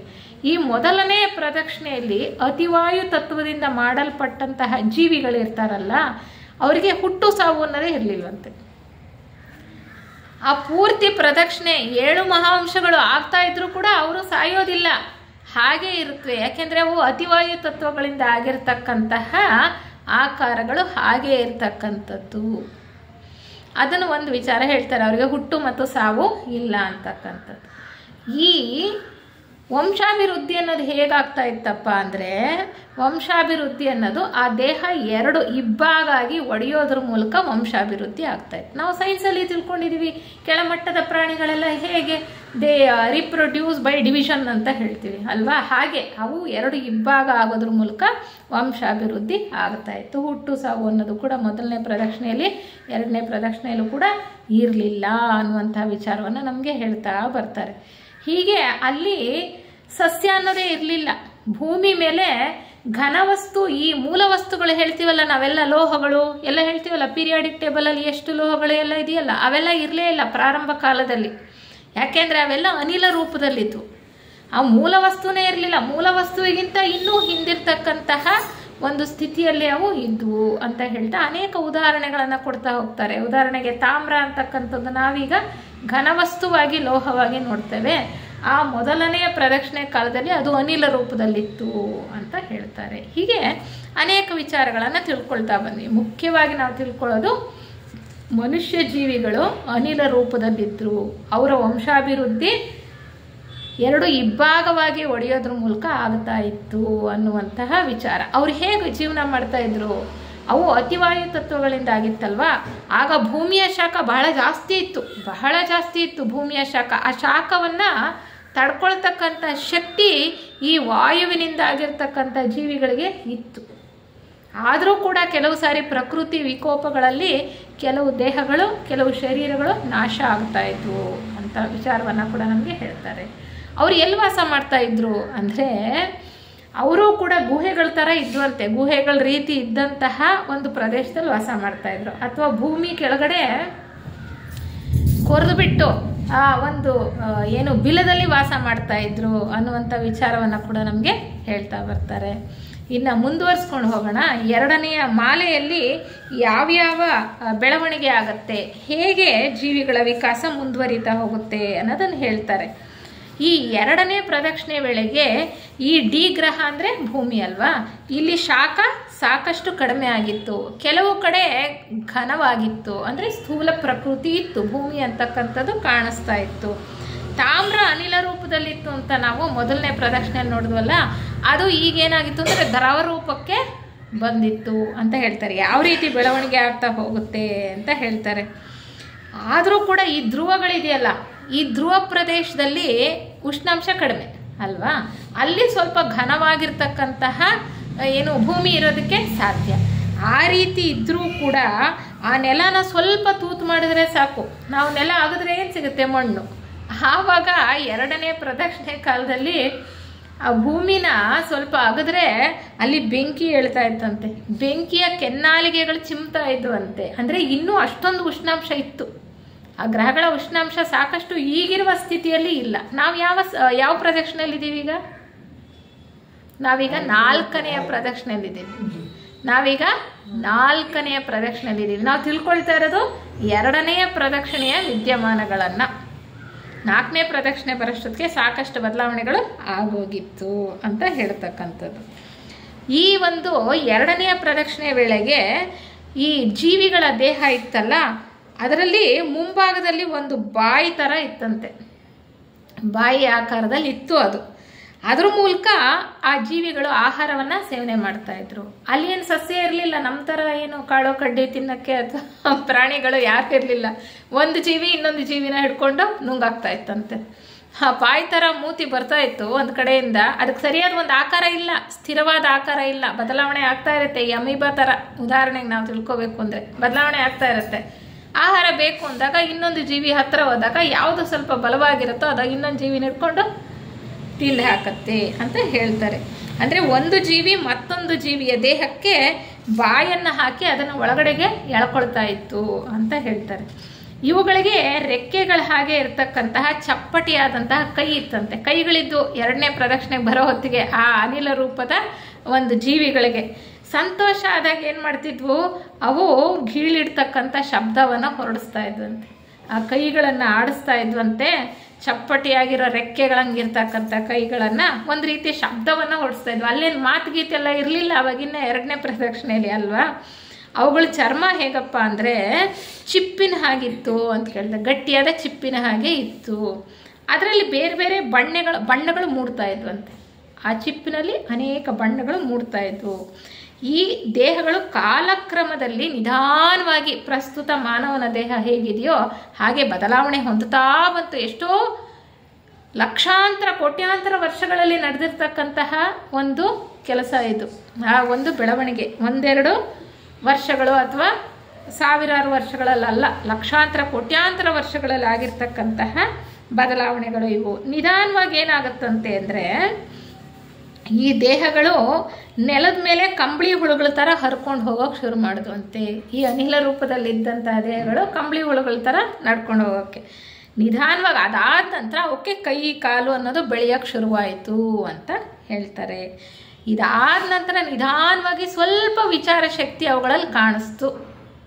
ಆ ರೂಪಗಳಲ್ಲಿ ಸ್ವಲ್ಪ ವಿಚಾರ ಶಕ್ತಿ ಕಾಣಿಸ್ತು. ಅಂದರೆ ಮನಸ್ಸು ಬೆಳೆದೇ ಇರಲಿಲ್ಲ ಪ್ರಾರಂಭದಲ್ಲಿ. ಕಾರಣ ಶರೀರ ಇದ್ರೂ ಕೂಡ ಮನಸ್ಸು ಅನ್ನೋದು ಬಹಳ ಕಡಿಮೆ, ಬಹಳ ಕೆಳಗಿನ ಹಂತದಲ್ಲಿತ್ತು. ಸ್ವಲ್ಪ ವಿಚಾರ ಶಕ್ತಿ ಇಲ್ಲಿ ಬೆಳೆಯೋದಕ್ಕೆ ಶುರುವಾಯಿತು. ಇವುಗಳನ್ನೇ ಹೇಗೆ ಮುಂದುವರಿಸ್ತಾ ವಿಕಾಸದಲ್ಲಿ ಮುಂದೆ ತಗೊಂಡೋದ್ರು ಅಂದರೆ ಈ ಚಂದ್ರಗ್ರಹದಿಂದ ಬಂದಂತಹ ಜೀವನ್ಮುಕ್ತರಿದ್ರಲ್ಲ, ಅವರು ಒಂದು ದ್ವೀಪವನ್ನು ಅಂದರೆ ಒಂದು ಪ್ರದೇಶವನ್ನು ಭೂಮಿಯ ಮೇಲೆ ಗುರುತಿಸಿ ಅವರ ಶಕ್ತಿಯಿಂದ ಅದನ್ನು ಅಭಿಮಂತ್ರಿಸಿ ಏನು ಮಾಡ್ತಾರಪ್ಪ ಅಂದರೆ ಅಲ್ಲಿಗೆ ಈ ಜೀವಿಗಳಿದ್ವಲ್ಲ ಅವುಗಳನ್ನು ಗುಂಪಾಗಿ ಕರ್ಕೊಂಡು ಹೋಗ್ತಾರಂತೆ. ಗುಂಪಾಗಿ ಕರ್ಕೊಂಡು ಹೋಗ್ಬಿಟ್ಟು ಅವುಗಳ ಮೇಲೆ ಹೆಚ್ಚು ಶಕ್ತಿಯನ್ನು ವರ್ಷಿಸುತ್ತಾ, ಅಂದರೆ ಜೀವನ್ಮುಕ್ತರಿಗೆ ಹೆಚ್ಚು ಶಕ್ತಿ ಇರುತ್ತಲ್ವ, ಇವೆಲ್ಲ ಕಾಂತೀಯ ಶಕ್ತಿ ಅಂತ ಹೇಳ್ತಾರೆ. ಎಲೆಕ್ಟ್ರೋ ಮ್ಯಾಗ್ನೆಟಿಕ್ ಫೋರ್ಸ್ ಇವೆಲ್ಲ. ವಿಜ್ಞಾನಕ್ಕೆ ಹೋಗ್ಬಿಟ್ರೆ ಕೊನೆಗೆ ಜೀವಿನೂ ಇಲ್ಲ, ಏನಿಲ್ಲ, ಎಲ್ಲನೂ ಬರೀ ಶಕ್ತಿ ಸ್ವರೂಪಗಳೇ. ಇರಲಿ, ಅದೆಲ್ಲ ಬೇಡ, ಅದೆಲ್ಲ ತುಂಬ ಜಾಸ್ತಿ ಆಗುತ್ತೆ. ಈಗ ಸದ್ಯಕ್ಕೆ ನಾವು ತಿಳ್ಕೊಳ್ಳೋದು ಇಷ್ಟು. ಅಷ್ಟಷ್ಟು ಜನನ ಕರ್ಕೊಂಡು ಹೋಗಿ ಒಂದೊಂದು ಕಡೆ ಹಾಕಿ ಗುಡ್ಡೆ ಹಾಕಿ ಅವುಗಳ ಮೇಲೆ ಶಕ್ತಿಯನ್ನು ವರ್ಷಿಸಿ ಅವು ಮುಂದೆ ಬೆಳೆಯೋದಕ್ಕೆ ಸಹಾಯ ಮಾಡ್ತವೆ ಅಂತ. ಮೊದಲು ಒಂದು ಪ್ರಾಣಿ ಒಂದು ಜೀವಿ ಇನ್ನೊಂದು ಜೀವಿನ ಹಿಡ್ಕೊಂಡು ತಿಂತಾ ಇದ್ದಿದ್ದಲ್ವಾ. ಈ ಒಂದು ಜೀವನ್ಮುಕ್ತರು ಅವ್ರನ್ನ ಬೇರೆ ಒಂದು ಕಡೆ ಕರ್ಕೊಂಡು ಹೋಗ್ಬಿಟ್ಟು ಅವರ ಶಕ್ತಿಯನ್ನು ವರ್ಷಿಸಿದ ನಂತರ ಭೂಮಿ ಮೇಲೆ ಆಹಾರಕ್ಕೆ ಮೇಯೋದಕ್ಕೆ ಶುರು ಮಾಡಿದ್ವಂತೆ. ಮೇಯೋದಕ್ಕೆ ಅಂದರೆ ಅಲ್ಲಿರ್ತಕ್ಕಂಥ ಸಸ್ಯಗಳಿರ್ಬೋದು ಇನ್ನೊಂದಿರ್ಬೋದು ಅದನ್ನು ಮೇಯೋದಕ್ಕೆ ಶುರು ಮಾಡಿದ್ವಂತೆ ಹೇಳ್ತಾರೆ. ಅವುಗಳ ಬಾಯಿ ಏನಾಯಿತು, ಸ್ವಲ್ಪ ಒಳಗೆ ಸರಿತಂತೆ. ಒಳಗೆ ಸರಿದು ಒಂದು ಆಲಿಕೆ ರೀತಿ ಆಯಿತು, ಒಂದು ಫನಲ್ ಥರ ಆಯಿತು ಅಂತ ಹೇಳ್ತಾರೆ. ಈ ದೇಹ ಎಲ್ಲ ಸೃಷ್ಟಿ ಏನು ಸುಮ್ಮನೆ ಒಂದೇ ಸರಿಗೆ ಈ ಥರ ಇಷ್ಟು ವ್ಯವಸ್ಥಿತವಾಗಿ ಇಷ್ಟು ಚೆನ್ನಾಗಿರ್ತಕ್ಕಂಥ ರೂಪಗಳು ಸೃಷ್ಟಿಯಾಗೋದಕ್ಕೆ ಸಾಧ್ಯ ಇಲ್ಲ. ಅದು ಹಂತ ಹಂತವಾಗಿ ಅನೇಕ ಘಟ್ಟಗಳನ್ನು ದಾಟು ಬರ್ತಾ ಈ ಒಂದು ಸ್ಥಿತಿಗೆ ಬರೋದಕ್ಕೆ ಮಾತ್ರ ಸಾಧ್ಯ. ಅದಕ್ಕೆ ಹೇಳ್ತಾರೆ ಅದಾದ ನಂತರ ಅವ್ರಿಗೆ ಜಠರಾಂಗ ಬೆಳೆಯೋದಕ್ಕೆ ಶುರುವಾಯಿತು. ಅಂದರೆ ಹೊಟ್ಟೆ ಅಂತಕ್ಕಂಥದ್ದು ಬೆಳವಣಿಗೆ ಆಗೋದಕ್ಕೆ ಶುರುವಾಯಿತು. ಅದನ್ನು ಹೇಳ್ತಾರೆ. ಮುಂಚೆ ಏನಾಗ್ತಿತ್ತು, ಒಂದು ಜೀವಿ ಎರಡು ಭಾಗ ಇಬ್ಬಾಗ ಆಗೋದ್ರ ಮೂಲಕ ವಂಶಾಭಿವೃದ್ಧಿ ಆಗ್ತಾಯಿತ್ತು. ಈಗ ಎರಡನೇ ಪ್ರದಕ್ಷಿಣೆಯಲ್ಲಿ ಏನಾಗುತ್ತಪ್ಪ ಅಂದರೆ ಆ ಜೀವಿಗಳ ಮೇಲೆ ಒಂದು ಗಂಟಿನಂತಹ ಒಂದು ಅಂಗ ಕಾಣುತ್ತೆ, ಒಂದು ಗಂಟು ಹೇಳುತ್ತೆ. ಅದನ್ನು ಇಂಗ್ಲೀಷಲ್ಲಿ ಬಡ್ಡಿಂಗ್ ಅಂತ ಹೇಳ್ತಾರೆ. ಅದು ಗಂಟು ಏನು ಹೇಳುತ್ತೆ, ಒಂದು ಮೊಗ್ಗು ಥರ ಒಂದು ದೇಹದ ಮೇಲೆ ಅದು ಸಾಕಷ್ಟು ಗಾತ್ರದಲ್ಲಿ ಬೆಳವಣಿಗೆ ಆದಮೇಲೆ ಈ ಮೂಲ ದೇಹ ಇರುತ್ತಲ್ಲ ಅದರಿಂದ ಬಿಡುಗಡೆ ಅಂದರೆ ಅದರಿಂದ ಸೆಪರೇಟ್ ಆಗಿಬಿಡುತ್ತೆ, ಪ್ರತ್ಯೇಕಗೊಂಡು ಅದೇ ಒಂದು ಜೀವಿಯಾಗಿ ಬೆಳೀತಕ್ಕಂಥದ್ದು. ಅಂದರೆ ವಂಶಾಭಿವೃದ್ಧಿ ಯಾವ ಥರ ಆಗ್ತಾ ಇತ್ತು ಅಂತ ಅವರು ನಮಗೆ ಹೇಳ್ತಾ ಬರ್ತಾರೆ. ಈ ಕಾಲಾವಧಿಯಲ್ಲಿ ಅಂದರೆ ಎರಡನೇ ಪ್ರದಕ್ಷಿಣೆಯ ವೇಳೆಗೆ, ಮೊದಲನೇ ಪ್ರದಕ್ಷಿಣೆ ವೇಳೆಗೆ ಸಸ್ಯಗಳೆಲ್ಲ ಏನೂ ಇರಲೇ ಇಲ್ಲ. ನಾವು ನೋಡಿದ್ವಲ್ಲ, ಎಲ್ಲೋ ಪಾಚಿ ಥರ ಧ್ರುವದಲ್ಲಿ ಸ್ವಲ್ಪ ಕಾಣಿಸ್ತು, ಅದು ಮುಂದೆ ಸಸ್ಯ ಆಯಿತು ಅಂತ ನಮಗೆ ಹೇಳಿದ್ರು. ಈಗ ಎರಡನೇ ಪ್ರದಕ್ಷಿಣೆ ವೇಳೆಗೆ ಆ ಸಸ್ಯವರ್ಗ ಸ್ವಲ್ಪ ಚೆನ್ನಾಗಿ ಬೆಳೆದಿತ್ತು. ಹೇಗಿತ್ತು ಅಂದರೆ ಹುಲ್ಲನ್ನು ಹೋಲ್ತಕ್ಕಂತಹ ಸಸ್ಯಗಳು ದಟ್ಟವಾಗಿ ಬೆಳೆದು ದೊಡ್ಡ ಅರಣ್ಯ ಥರ ಕಾಣಿಸ್ತಾ ಇತ್ತಂತೆ. ಅವು ಎಷ್ಟು ಎತ್ತರ ಬೆಳೀತಿದ್ವು ಅಂದರೆ 40 ಅಡಿ 50 ಅಡಿ ಎತ್ತರ ಬೆಳೀತಿದ್ವಂತೆ. ಇದನ್ನು ನಾವು ಇನ್ನೆಲ್ಲೂ ತಿಳ್ಕೊಂಡಿದ್ವಿ ಈ ಗ್ರಂಥ ನಾವು ವ್ಯಾಸಂಗ ಮಾಡುವಾಗ.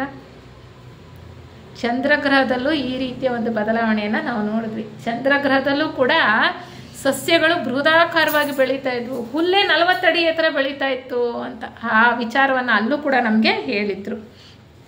ಮತ್ತು ಇನ್ನೊಂದು ಏನು ಹೇಳ್ತಾರೆ ಅಂದರೆ ಭೂಮಿಯ ಗಾತ್ರ ಕುಗ್ಗುತ್ತಾ ಇತ್ತು. ಭೂಮಿ ಗಾತ್ರ ಏನಾಗ್ತಾ ಇತ್ತು, ಚಿಕ್ಕದಾಗ್ತಾ ಇತ್ತು. ಅದು ತಣ್ಣಗಾಗ್ತಾ ಆಗ್ತಾ ಅದರ ಸೈಜ್ ಏನಾಗ್ತಾ ಇತ್ತು, ಚಿಕ್ಕದಾಗ್ತಾ ಇತ್ತು. ಇಲ್ಲಿ ಪ್ರತಿಯೊಂದು ಬೆಟ್ಟವೂ ಕೂಡ ಒಂದು ಅಗ್ನಿ ಪರ್ವತದ ಹಾಗಿತ್ತು. ಈಗಲೂ ನೋಡ್ತೀವಿ ಅಗ್ನಿ ಪರ್ವತ, ಅಲ್ಲಿ ಇಲ್ಲಿ ಬೆಟ್ಟಗಳು ಇಲ್ವಾ, ಆ ಥರ ಅಲ್ಲಿ ಭಾಳ ಜಾಸ್ತಿ ಇತ್ತು ಆ ಪ್ರದಕ್ಷಿಣೆಯ ಕಾಲದಲ್ಲಿ ಅಂತ. ಈ ಮಂಗಳ ಗ್ರಹ ಯಾವುದಪ್ಪ, ಅದು ಸ್ವಲ್ಪ ಚಿಕ್ಕದಂತೆ, ಭೂಮಿಗಿಂತ ಸ್ವಲ್ಪ ಚಿಕ್ಕದು. ಅದು ಬೇಗ ತಣ್ಣಗಾಗೋಯ್ತು, ಅದು ಬೇಗ ಘನೀಕೃತವಾಯಿತು ಅಂತ ಹೇಳ್ತಾರೆ. ಮುಖ್ಯವಾಗಿ ಇಲ್ಲಿ ಯೋಗ ದೃಷ್ಟಿಯಲ್ಲಿ ನೋಡ್ತಾ ಬೆಸೆಂಟ್ರು ಲೆಡ್ಬಿಟ್ರವರು ನಮಗೆ ಪ್ರಸ್ತುತ ನಾವಿರುವ ಗ್ರಹ ಆ ಪ್ರದಕ್ಷಿಣೆ ವಿಚಾರ ಹೆಚ್ಚು ಹೇಳ್ತಾ ಹೋಗ್ತಾರೆ. ಈ ABCDನಲ್ಲಿ ಆಗಿದ್ದೆಲ್ಲ ವಿದ್ಯಮಾನಗಳನ್ನು ಅವರು ಹೆಚ್ಚಾಗಿ ಗಮನಿಸೋಲ್ಲ. ಏಕೆಂದರೆ ಅವರು ತಮ್ಮ ಪ್ರಜ್ಞೆ ಎಲ್ಲಿತ್ತು, ಯಾವ ರೂಪಗಳಲ್ಲಿತ್ತು ಅಂತ ಅವ್ರ ಹಿಂದಕ್ಕೆ ಇತಿಹಾಸವನ್ನು ಹುಡ್ಕೊಂಡು ಹೋಗ್ತಾರೆ. ಅವ್ರ ಯೋಗ ದೃಷ್ಟಿಯಲ್ಲಿ ಅವ್ರ ಕಣ್ಣಿಗೆ ಕಂಡಿದ್ದನ್ನು ಅವ್ರು ಹೇಳ್ತಾ ಹೋಗ್ತಾರೆ ಕಥೆಯ ರೂಪದಲ್ಲಿ. ಇದು ವ್ಯವಸ್ಥಿತವಾಗಿ ಒಂದೇ ರೀತಿ ಹಿಂಗೆ ಆಯಿತು ಆ ಥರ ಪೂರ್ತಿಯಾಗಿ ನಮಗೆ ಸಿಗೋದಿಲ್ಲ. ಆ ಕಥೆಯಲ್ಲಿ ಅಲ್ಲಲ್ಲಿ ಇಲ್ಲಿ ಸ್ವಲ್ಪ ಸ್ವಲ್ಪ ಎಳೆ ನಮಗೆ ಸೂಕ್ಷ್ಮವಾಗಿ ಸಿಗ್ತಾ ಹೋಗ್ತಕ್ಕಂಥದ್ದು. ಈ 3ನೆಯ ಪ್ರದಕ್ಷಿಣೆ, ಅಲ್ಲಿ 2ನೇ ಪ್ರದಕ್ಷಿಣೆಗೆ ಸ್ವಲ್ಪ ಸಸ್ಯಗಳಿದ್ವು, ಆ ಜೀವಿಗಳಲ್ಲಿ ದೇಹಗಳ ಆಕಾರದಲ್ಲಿ ಸ್ವಲ್ಪ ಬದಲಾವಣೆ ಆಗಿತ್ತು. ವಂಶಾಭಿವೃದ್ಧಿಯಲ್ಲೂ ಕೂಡ ಬದಲಾವಣೆ ಇತ್ತು ಅಲ್ವಾ. ಮೊದಲು ಡಿವಿಷನ್ನಿಂದ ಆಗ್ತಾ ಇತ್ತು, ಈಗ ಬಡ್ಡಿಂಗ್ ಒಂದು ಕ್ರಿಯೆಯಿಂದ ಆಗ್ತಾ ಇದೆ. 3ನೇ ಪ್ರದಕ್ಷಿಣೆಯಲ್ಲಿ ಏನಾಗತ್ತಪ್ಪ ಅಂದರೆ ಈ ಮಂಗಳ ಗ್ರಹ ಭೂಮಿಗಿಂತ ಚಿಕ್ಕದು ಅಂತ ನಾವು ತಿಳ್ಕೊಂಡ್ವಲ್ಲ, ಅದು ಬೇಗ ಗಟ್ಟಿ ಆಗ್ಬಿಡ್ತು. ಮುಕ್ಕಾಲು ಭಾಗ ನೀರಿಂದ ತುಂಬ ಹೋಗಿತ್ತು ಯಾವುದು, ಮಂಗಳ ಗ್ರಹ. ಕಾಲು ಭಾಗ ಮಾತ್ರ ಒಂದು ಗಟ್ಟಿಯಾದ ನೆಲ ಆಗಿತ್ತು ಅಂತ ಹೇಳ್ತಾರೆ. ಅಲ್ಲಿ ಮೊದಲು ಪ್ರಾಣಿಗಳು ಹೇಗೆ ಕಂಡುವು ಅಂದರೆ ಅದಕ್ಕೆ ಮರದ ತುಂಡುಗಳಾಗಿದ್ವಂತೆ. ಮರದ ತುಂಡುಗಳ ಥರ ಕಾಣಿಸ್ತಾ ಇದ್ವು ಪ್ರಾಣಿಗಳಲ್ಲಿ. ಮರದ ಕೊರಡು ಹೇಗಿರುತ್ತೆ ಹಾಗೆ, ಅಂದರೆ ಹೆಚ್ಚು ಚಲನೆ ಇಲ್ಲ ಪ್ರಾರಂಭದಲ್ಲಿ. ಆ ರೀತಿಯ ಒಂದು ರೂಪಗಳನ್ನು ನಾವು ನೋಡ್ತೇವೆ ಅಂತ ಅವ್ರ ಯೋಗ ದೃಷ್ಟಿಯಲ್ಲಿ ನೋಡ್ತಾ ಹೇಳ್ತಾರೆ. ಅವು ಕಾಲಕ್ರಮದಲ್ಲಿ ಮಾನವನ ಲಕ್ಷಣಗಳನ್ನು ಹೊಂದಿರತಕ್ಕಂತಹ ಜೀವಿಗಳಾಗಿ ಬೆಳವಣಿಗೆಯನ್ನು ಹೊಂದುತ್ತಾ ಹೋಗ್ತವೆ. ವಿಜ್ಞಾನವೂ ಕೂಡ ಹೇಳುತ್ತೆ ಏಕಕೋಶ ಜೀವಿಯಿಂದ ಬಹುಕೋಶ ಜೀವಿಗಳು ಹೇಗೆ ಅಲ್ವಾ, ಸರೀಸೃಪಗಳು ಅಲ್ಲೂ ಕೂಡ ಹೇಗೆ ವಂಶಾಭಿವೃದ್ಧಿ ಬಗೆಯಾಗಿ ಇರ್ತಕ್ಕಂಥದ್ದು ಹಾಗೆ ಇಲ್ಲಿ ಕೂಡ ನಮಗೆ ಹೇಳ್ತಾ ಹೋಗ್ತಾರೆ. ಹಾಗೆ ಮಾನವನ ಲಕ್ಷಣಗಳನ್ನು ಹೊಂದಿರತಕ್ಕಂತಹ ಜೀವಿಗಳು ಕಾಣಿಸ್ಕೊಂಡ್ರೆ ಅವ್ರು ಹೆಂಗೆ ಕಾಣಿಸ್ತಿದ್ರು ಪ್ರಾರಂಭದಲ್ಲಿ ಅಂದರೆ ಗೊರಿಲ್ಲಾಗಳ ಥರ. ಅದಕ್ಕೆ ಮಂಗನಿಂದ ಮಾನವ ಅಂತ ನಾವು ಹೇಳೋದಿದ್ದೇ ಇದೆಯಲ್ಲ ವಿಜ್ಞಾನದಲ್ಲಿ ಹೇಳಿರೋ ಹಾಗೆ ಇವರೆಲ್ಲರೂ ಕೂಡ ಈ 3ನೆಯ ಪ್ರದಕ್ಷಿಣೆಯಲ್ಲಿ ಬರ್ತಾರೆ. ಸ್ವಲ್ಪ ಬುಟ್ಟಿಯ ಆಕಾರದಲ್ಲಿದ್ದಂತಹ ಕಾರಣ ಶರೀರವನ್ನು ಹಿಂದಿನ ಒಂದು ಮಾಲೆಯಲ್ಲಿ ಯಾರು ಬೆಳೆಸ್ಕೊಂಡಿದ್ರೋ ಅವ್ರಿಗೆ 3ನೇ ಪ್ರದಕ್ಷಿಣೆಯಲ್ಲಿ ಬರ್ತಾರೆ. ನಾವು ನೋಡಿದ್ವಿ ಮೊದಲನೇ 1 ಮತ್ತು 2ನೇ ಪ್ರದಕ್ಷಿಣೆಯಲ್ಲಿ ಭಾಳ ಹಿಂದುಳಿದಿದ್ದವ್ರು ಇದ್ರು. 3ನೇ ಪ್ರದಕ್ಷಿಣೆಯಲ್ಲಿ ಸ್ವಲ್ಪ ಹೆಚ್ಚು ಬೆಳೆದಿದ್ದಂಥವ್ರು, ಹಿಂದೆ ಹೆಚ್ಚು ಬೆಳೆದಿದ್ದಂಥವರು ಈಗ ಲೇಟಾಗಿ ಬರ್ತಾರೆ. ಯಾರು ಕಡಿಮೆ ಬೆಳೆದಿದ್ರೋ ಅವ್ರು ಮೊದಲು ಬರ್ತಾರೆ. ಯಾಕೆಂದರೆ ಅವರಿಗೆ ಅವಕಾಶ ಜಾಸ್ತಿ ಸಿಗುತ್ತೆ, ಟೈಮ್ ಜಾಸ್ತಿ ಸಿಗುತ್ತೆ ವಿಕಾಸಕ್ಕೆ. ಯಾರು ಹೆಚ್ಚು ಬೆಳೆದಿದ್ರೋ ಅವರು ಲೇಟಾಗಿ ಬರ್ತಾರೆ. ಅದು ಕೂಡ ಸೀಕ್ವೆನ್ಸಲ್ಲೇ ಎಷ್ಟೆಷ್ಟು ಬೆಳವಣಿಗೆ ಹೊಂದಿದ್ರೋ ಆ ಬೆಳವಣಿಗೆಗೆ ಅನುಸಾರವಾಗಿ ಅವರು ತಂಡವಾಗಿ ಇಲ್ಲಿ ಬರೋದಕ್ಕೆ ಪ್ರಾರಂಭ ಆಗುತ್ತೆ. ಈ ಪುರಾಣಗಳ ಕಥೆಗಳಲ್ಲೆಲ್ಲ ಹೇಳ್ತಾರೆ, ಅವೆಲ್ಲ ಸಾಂಕೇತಿಕನೇ ನೋಡಿ. ಅವ್ರು ಇಲ್ಲಿ ಒಂದು ಉಲ್ಲೇಖ ಮಾಡ್ತಾರೆ, ಏನಪ್ಪ ಅಂದರೆ ಪುರಾಣಗಳಲ್ಲಿ ಮತ್ತು ಹೀಬ್ರೂ ಗ್ರಂಥಗಳಲ್ಲಿ ಏನು ಹೇಳ್ತಾರೆ ಅಂದರೆ ಈ ಒಬ್ಬ ಮನು ಅಂದರೆ ನಮಗೂ ಗೊತ್ತಲ್ವ, ಆ ಒಬ್ಬ ಮಹರ್ಷಿ ಹೊಸ ಪ್ರಪಂಚದ ಬೀಜಗಳನ್ನು ತಗೊಂಡು ಹಡಗಿನಲ್ಲಿ ಸಮುದ್ರವನ್ನು ದಾಟದ ಅಂತ ಹೇಳ್ತಾರಂತೆ. ಹೊಸ ಬೀಜಗಳು ಅಂದರೆ ಯಾವ, ಇವೇ ಆತ್ಮಗಳು ಅಲ್ವಾ, ಜೀವಿಗಳು ಯಾವ ಬೆಳವಣಿಗೆಯಲ್ಲಿದ್ವೋ ಮುಂದಿನ ವಿಕಾಸಕ್ಕೋಸ್ಕರ ಹಡಗಲ್ಲಿ ತುಂಬಿಸ್ಕೊಂಬಂದ್ರು, ಇಲ್ಲಿ ಬಿತ್ತಿದ್ರು, ಇಲ್ಲಿ ಬಿತ್ತಿ ಇಲ್ಲಿ ಮತ್ತೆ ವಿಕಾಸ ಆಗೋದಕ್ಕೆ ಅವ್ರಿಗೆ ಅವಕಾಶ ಮಾಡಿಕೊಟ್ರು ಅಂತ ಸಾಂಕೇತಿಕವಾಗಿ ಪುರಾಣಗಳಲ್ಲಿ ಕಥೆಗಳ ರೂಪದಲ್ಲಿ ಹೇಳ್ತಕ್ಕಂಥದ್ದು. ಹೀಗೆ ಮಂಗಳ ಗ್ರಹದಲ್ಲಿ ಏನೇನು ವಿದ್ಯಮಾನಗಳು ನಡೀತು ಅಂತ ಮೊದಲು ಹೇಳ್ತಾರೆ ಅವರು. ಮಂಗಳ ಗ್ರಹ ಬೇಗ ಅಲ್ಲಿ ಜೀವಿಗಳು ಕಾಣಿಸ್ಕೊಂಡ್ರಲ್ವ, ಯಾಕೆಂದರೆ ಅದು ಬೇಗ ಗಟ್ಟಿಯಾಯಿತು, ಅದು ಬೇಗ ತಣ್ಣಗಾಯಿತು. ಏಕೆಂದರೆ ಅದು ಆಕಾರದಲ್ಲಿ ಚಿಕ್ಕದಾಗಿತ್ತು. ಅದು ಆದ್ದರಿಂದ ಅಲ್ಲಿ ಮೊದಲು ಬರ್ತಾರೆ. ಅದು ಹೇಳ್ತಾರೆ ಇವರೆಲ್ಲರೂ ಕೂಡ 3ನೇ ಮಹಾವಂಶದ ಕುಟುಂಬಗಳಲ್ಲಿ ಅಂದರೆ ಒಂದೊಂದು ಪ್ರದಕ್ಷಿಣೆಯಲ್ಲೂ ಕೂಡ ಒಂದೊಂದು ಗ್ರಹದಲ್ಲಿ ಎಷ್ಟು ಮಹಾವಂಶಗಳು? 7 ಮಹಾವಂಶ. ಮಂಗಳ ಗ್ರಹದ 3ನೇ ಮಹಾವಂಶದಲ್ಲಿ ಇನ್ನೂ ಸ್ವಲ್ಪ ಹೆಚ್ಚು ಬೆಳೆದಿದ್ದಂತಹ ಜೀವಿಗಳು ಬಂದರು. ನಾವು 3ನೇ ಪ್ರದಕ್ಷಿಣೆಯ ವಿಚಾರವನ್ನು ತಿಳ್ಕೊತಾ ಇದ್ದೀವಿ. 3ನೇ ಪ್ರದಕ್ಷಿಣೆಯಲ್ಲಿ 3ನೇ ಮಹಾವಂಶದಲ್ಲಿ ಹೆಚ್ಚು ಬೆಳೆದಿದ್ದಂತಹ ಜೀವಿಗಳು ಬಂದರು, ಮಂಗಳ ಗ್ರಹಕ್ಕೆ ಮೊದಲು ಬಂದರು ಅಂತ ಹೇಳ್ತಾರೆ. ಹಾಗೆ ನಂತರ ಮತ್ತೆರಡು ತಂಡಗಳು ಚಂದ್ರಗ್ರಹ ಮಾಲೆಯ ಇ ಮತ್ತು ಎಫ್ ಗೋಳದಿಂದ ಬಂದವು. ಮೊದಲು ಎಲ್ಲಿಂದ ಬಂದವು? ಜಿ ಗೋಳದಿಂದ ಬಂದವು. ಏಕೆಂದರೆ ಅವ್ರು ಭಾಳ ಹಿಂದುಳಿದಿದ್ದವರು. ಅವ್ರಿಗಿಂತ ಸ್ವಲ್ಪ ಮುಂದುವರೆದಿದ್ದವರು ಎಫ್ ಗೋಳದಲ್ಲಿದ್ದವರು. ಅವ್ರಿಗಿಂತ ಬೇಗ ಮುಂದುವರೆದಿದ್ರು. ಅವ್ರಿಗಿಂತ ಮುಂಚೆ ಮುಂದುವರೆದಿದ್ದವರು ಈಗ ಈ ಗೋಳದಲ್ಲಿದ್ದವರು. ಅದಕ್ಕಿಂತ ಹೆಚ್ಚು ಮುಂದುವರೆದಿದ್ದವರು ಡಿ ಗೋಳದಲ್ಲಿದ್ದವರು. ಅದಕ್ಕೆ ಹೇಳ್ತಾರೆ, ಮೊದಲನೆಯ ಒಂದು ಮಹಾವಂಶದಲ್ಲಿ ಜಿ ಗೋಳದಿಂದ ಬಂದರೆ 2ನೇ ಮಹಾವಂಶ 2ನೇ ಸುತ್ತಿನಲ್ಲಿ ಈ ಎಫ್ ಗೋಳದಿಂದ ಬರ್ತಾರೆ. 3ನೇ ಮಹಾವಂಶ 3ನೇ ಸುತ್ತಲ್ಲಿ ಈ ಗೋಳದಿಂದ ಬರ್ತಾರೆ. ಅದೇ ರೀತಿ 4ನೇ ಪ್ರದಕ್ಷಿಣೆಯಲ್ಲಿ, ಈಗ ನಾವಿದ್ದೀವಲ್ಲ 4ನೇ ಪ್ರದಕ್ಷಿಣೆಯಲ್ಲಿ, ಅಲ್ಲಿ ಡಿ ಗೋಳದಿಂದ ಬರ್ತಾರೆ. ಅಂದರೆ ಚಂದ್ರಗ್ರಹದಲ್ಲಿ ನಾವಿದ್ವೇನೋ ಹಿಂದೆ, ಅಲ್ಲಿದ್ದವರು ಎಷ್ಟು ಮಟ್ಟಿಗೆ ಬೆಳವಣಿಗೆ ಹೊಂದಿದ್ವು. ಈಗ ಪ್ರಸ್ತುತ ಇರತಕ್ಕಂಥದ್ದು ಭೂಮಿಯ ಮೇಲೆ 4ನೇ ಪ್ರದಕ್ಷಿಣೆಯಲ್ಲಿ ನಮ್ಮ ಭೂಮಿ ಮೇಲೆ ಎಷ್ಟನೇ ಮಹಾವಂಶ ನಡೀತಾ ಇರೋದು? 5ನೇ ಮಹಾವಂಶ. 5ನೇ ಮಹಾವಂಶದ ಎಷ್ಟನೇ ಉಪವಂಶ? 5ನೇ ಉಪವಂಶ. 5ನೇ ಮಹಾವಂಶದ 5ನೇ ಉಪವಂಶ ನಡೀತಾ ಇದೆ. ಇನ್ನು 2 ಮಹಾವಂಶಗಳಿದೆ, 6 ಮತ್ತು 7. ಆ ಮಹಾವಂಶ ಆದರೆ ಈ ಭೂಮಿ ಪ್ರಸ್ತುತ ಡಿ ಗ್ರಹ ಇದೆಯಲ್ಲ, ಅಲ್ಲಿ ನಡೀತಾ ಇರ್ತಕ್ಕಂತಹ ಚಟುವಟಿಕೆಗಳು ಸ್ಥಗಿತಗೊಳ್ಳುತ್ತವೆ. ಇಲ್ಲಿ ಚೆನ್ನಾಗಿ ಮುಂದುವರೆದು ವಿಕಾಸ ಆಗಬೇಕು ಅಂತಕ್ಕಂಥವ್ರು ಈ ಗ್ರಹಕ್ಕೆ ಹೋಗ್ತಾರೆ. ಇಲ್ಲ, ಅನೇಕರು ಇಲ್ಲಿ ಜೀವನ್ಮುಕ್ತಿಯನ್ನು ಪಡ್ಕೊಳ್ಬೋದು. ಹೆಚ್ಚು ಸಾಧನೆ ಮಾಡೋದ್ರಿಂದ ಈ 7 ಮಹಾವಂಶಗಳು ಕಳೆಯೋದ್ರೊಳಗಡೆ ಮನುಷ್ಯಾತೀತನಾಗ್ತಕ್ಕಂತಹ ಅವಕಾಶಗಳು ಬಹಳಷ್ಟು ಇದೆ. ಹಾಗೆ ಆಗದಲ್ಲೇ ಇರ್ತಕ್ಕಂಥವ್ರು, ಉಳ್ಕೊಳ್ತಕ್ಕಂಥವ್ರು ಮತ್ತೆ ಮುಂದೆ ಇನ್ನೊಂದು ಗ್ರಹಕ್ಕೆ ಹೋಗಬೇಕಾಗತ್ತೆ. ಆ ರೀತಿಯೇ ಇಲ್ಲಿ ಸಂಸರಣೆ ಅನ್ನೋದು ನಡೀತಾ ಇರ್ತಕ್ಕಂಥದ್ದು.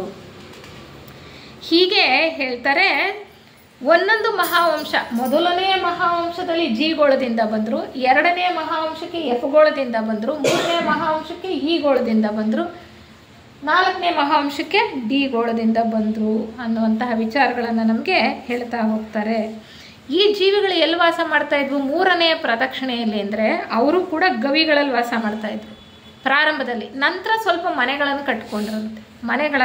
ಕಟ್ಕೊಂಡ್ರು. ಮತ್ತೆ ಅಲ್ಲಿ ಸಂತಾನೋತ್ಪತ್ತಿ ಹೇಗಾಗ್ತಾ ಇತ್ತು ಅಂದರೆ, ಪ್ರಾರಂಭದಲ್ಲಿ ಜೀವಿಗಳು ದ್ವಿಲಿಂಗಿಗಳಾಗಿದ್ರಂತೆ. ದ್ವಿಲಿಂಗಿಗಳು, ಅವರಿಗೆ ಇನ್ನೊಂದು ಜೀವಿಯ ಅವಶ್ಯಕತೆ ಇಲ್ಲ ಸಂತಾನೋತ್ಪತ್ತಿಗೆ. ಅಲ್ಲಿಂದ ಮುಂದುವರಿತಾ ವಿಕಾಸ ಆಗ್ತಾ ಜೀವಿಗಳು ಏಕಲಿಂಗಿಗಳಾಗ್ತಾರೆ. ಒಂದು ಲಿಂಗ ಹೆಚ್ಚಾಗಿ ಬೆಳೆದು ಏಕಲಿಂಗಿಗಳಾಗ್ತಾರೆ. ಏಕಲಿಂಗಿಗಳಾದ ನಂತರನೇ 2 ಜೀವರುಗಳ ಸಮ್ಮಿಳನ ಬೇಕಾಗಿರ್ತಕ್ಕಂಥದ್ದು ವಂಶಾಭಿವೃದ್ಧಿಗೆ. ಅದಕ್ಕೆ ಮುಂಚೆ ದ್ವಿಲಿಂಗಿಗಳಾಗಿದ್ದಾಗ ಬೇರೆ ರೀತಿಯೇ ವಂಶಾಭಿವೃದ್ಧಿ ಆಗ್ತಾ ಇತ್ತು ಅನ್ನುವಂಥದ್ದು. ಈ ಸಸ್ತನಿ ಪ್ರಾಣಿಗಳು ಹೇಗೆ ಮೊಟ್ಟೆಯನ್ನು ಇಡ್ತವಲ್ಲ, ಹಾಗೆ ಮೊಟ್ಟೆಯನ್ನು ಇಡೋದಕ್ಕೆ ಪ್ರಾರಂಭ ಆಗಿದ್ದು, ನಂತರ ಚಿಕ್ಕ ಅದೇ ರೂಪದ ಜೀವಿಗಳು ಹುಟ್ಟೋದಕ್ಕೆ ಒಂದು ಅವಕಾಶ ಆಗ್ತಾ ಹೋಯಿತು ಅಂತ ಹೇಳ್ತಾರೆ. ತುಂಬ ವಿಚಾರ ಇದೆ, ಮುಖ್ಯವಾಗಿರೋದು ಮಾತ್ರ ಬೇಗ ಅರ್ಥ ಆಗುವಂಥದ್ದು ಮಾತ್ರ ಹೇಳ್ತಾ ಹೋಗ್ತೇನೆ. ಆದರೆ ಏನು ಸಂತಾನೋತ್ಪತ್ತಿಗೆ ಏಕಲಿಂಗಿಗಳ ಜೀವಿಗಳಿದ್ರಲ್ಲ, ಇದ್ರೂ ಕೂಡ ಇನ್ನೂ ಕೆಳವರ್ಗದ ಮಾನವರು ಇದ್ರಂತೆ. ಮುಂದುವರೆದಿದ್ದ ಮನುಷ್ಯರಿದ್ರಲ್ಲ, ಆ ಕಾಲದಲ್ಲಿ ಬಹಳ ಕಡಿಮೆ ಹಂತದಲ್ಲಿದ್ದವರು ಕೂಡ ಇದ್ರು ಅಂತ ಹೇಳ್ತಾರೆ. ಅವ್ರು ಹೆಂಗಿದ್ರು ಅಂದರೆ ಹೈಡ್ರಾಗಳ ಥರ ಇದ್ರಂತೆ. ನಾವು ಈಗ ಸೈನ್ಸಲ್ಲಿ ಓದ್ತೀವಲ್ಲ, ಹೈಡ್ರಾ ಅಂದರೆ ಹೇಗಿರುತ್ತೆ, ಜಲಚರ ಪ್ರಾಣಿ ಅಂತ ಎಲ್ಲ ಹೇಳ್ತೀವಲ್ಲ, ಅವುಗಳು ಹೇಗೆ ಸಂತಾನೋತ್ಪತ್ತಿ ಮಾಡ್ತಿದ್ವು ಅಂದರೆ ಈ ಬಡ್ಡಿಂಗ್, ಆ ಅಂಕುರಗಳನ್ನು ಬೆಳೆಸ್ಕೊಳ್ಳೋದ್ರ ಮೂಲಕ ಸಂತಾನೋತ್ಪತ್ತಿ ಆಗ್ತಾ ಇತ್ತು ಅಂತ ಹೇಳ್ತಾರೆ. ನೀವು ಕಥೆಗಳಲ್ಲಿ ಪುರಾಣಗಳಲ್ಲಿ ಕೇಳಿರ್ಬೋದು, ಈ ಜೀವಿಗಳ ಉತ್ಪತ್ತಿ ಬೆವರಿನ ಮೂಲಕನೂ ಆಗುತ್ತೆ ಅಂತ.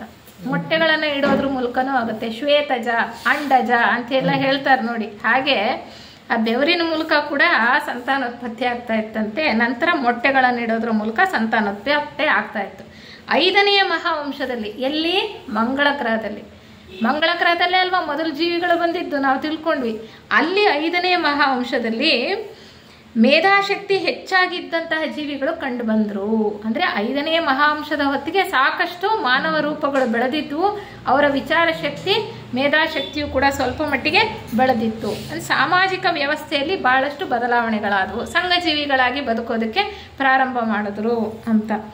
ಅಂದರೆ ವೈಯಕ್ತಿಕತೆ ಹೆಚ್ಚಾಗಿ ಬೆಳೆದಿರಲಿಲ್ಲ ಅಂತ ಹೇಳ್ತಾರೆ. ಆಗಲೂ ಕೂಡ 5ನೇ ಮಹಾಂಶದಲ್ಲೂ ಕೂಡ ಮಂಗಳ ಗ್ರಹದಲ್ಲಿ ವೈಯಕ್ತಿಕತೆ ಅನ್ನೋದು ಹೆಚ್ಚಾಗಿ ಬೆಳೆದಿರಲಿಲ್ಲ. ಈ ಕುರಿಗಳು, ದನಗಳು ಮಂದೆನಲ್ಲಿ ಹೋಗ್ತಾವಲ್ಲ ಕುರುಡ್ರ ಥರ, ಯಾರೋ ಒಬ್ಬ ಕುರುಬ ಕರ್ಕೊಂಡು ಹೋಗ್ತಾ ಇದ್ರೆ ಅವ್ರ ಹಿಂದೆ ಕುರಿಗಳು ದಂಡೋಗುತ್ತಲ್ಲ, ಹಾಗೆ ಅವರಿಗೆ ಸ್ವಂತಿಕೆ ಅನ್ನೋದಿರಲಿಲ್ಲ, ವಿಚಾರ ಶಕ್ತಿ ಅನ್ನೋದು ಕಡಿಮೆ ಇತ್ತು ಅಂತ ಹೇಳ್ತಾ ಇದ್ರು.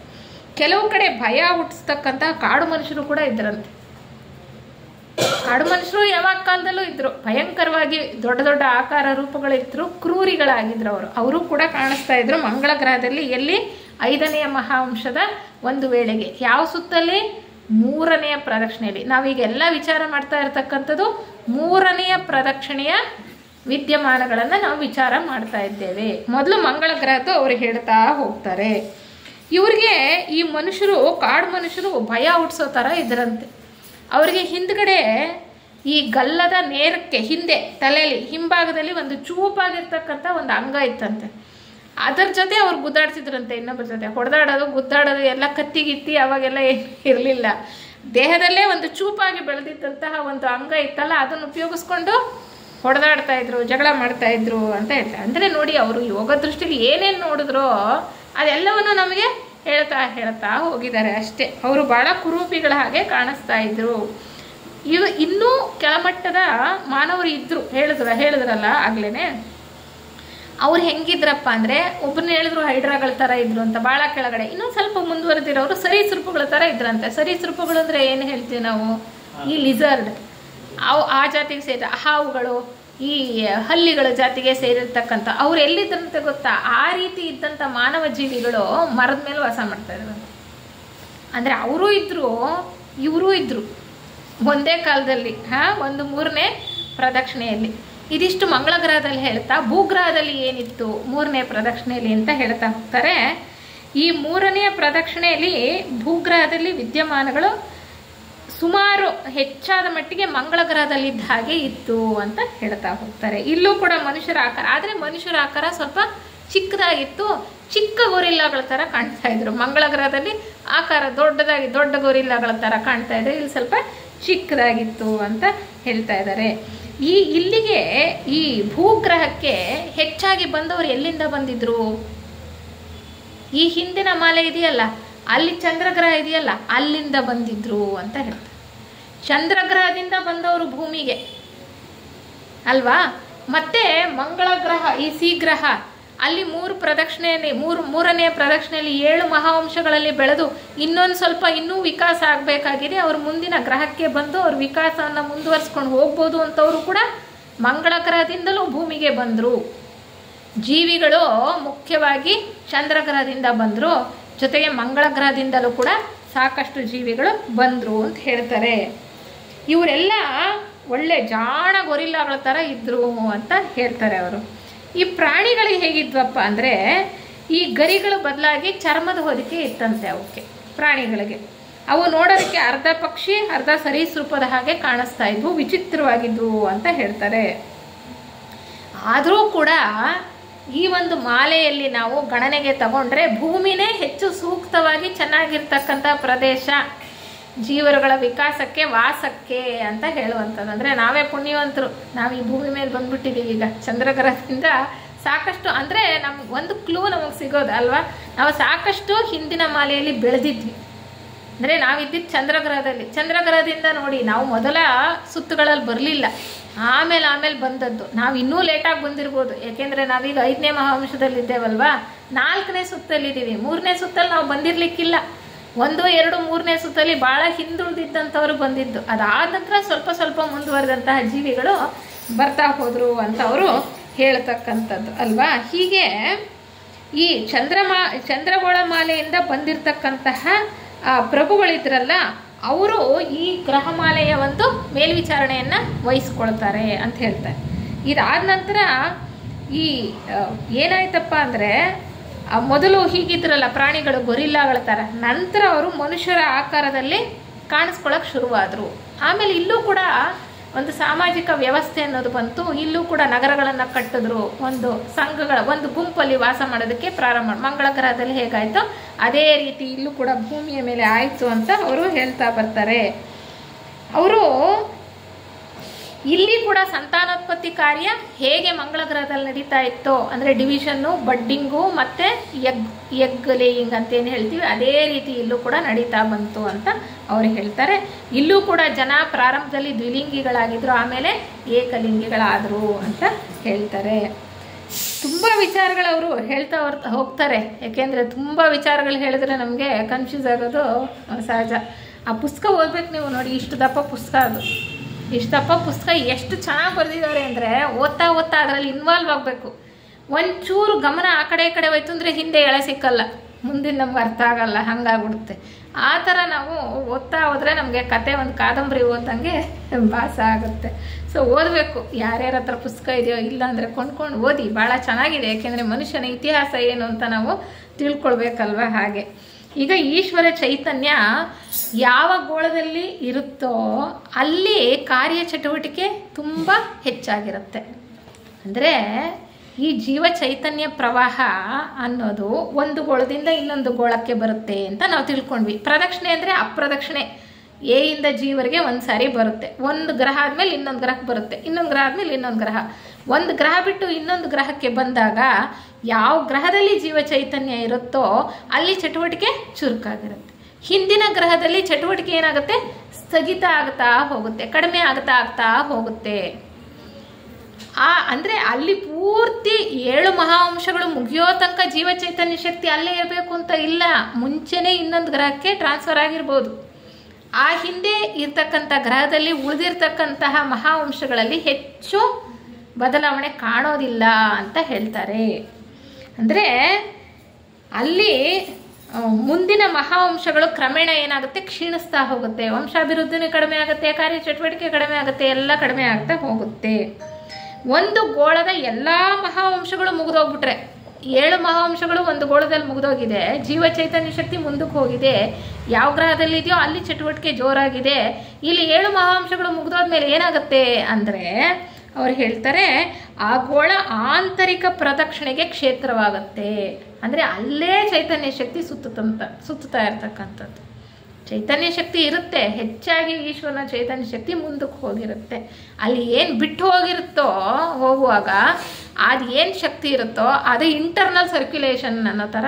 ಇಂಟರ್ನಲ್ ಸರ್ಕ್ಯುಲೇಷನಲ್ಲಿ ವಿಕಾಸ ಅನ್ನೋದು ಬಹಳ ನಿಧಾನವಾಗಿ ಆಗ್ತಾ ಇರುತ್ತೆ, ಹೆಚ್ಚನ್ನೋದು ಆಗೋದಿಲ್ಲ ಅನ್ನುವಂಥ ವಿಚಾರವನ್ನು ನಮಗೆ ಹೇಳ್ತಾ ಹೋಗ್ತಾರೆ.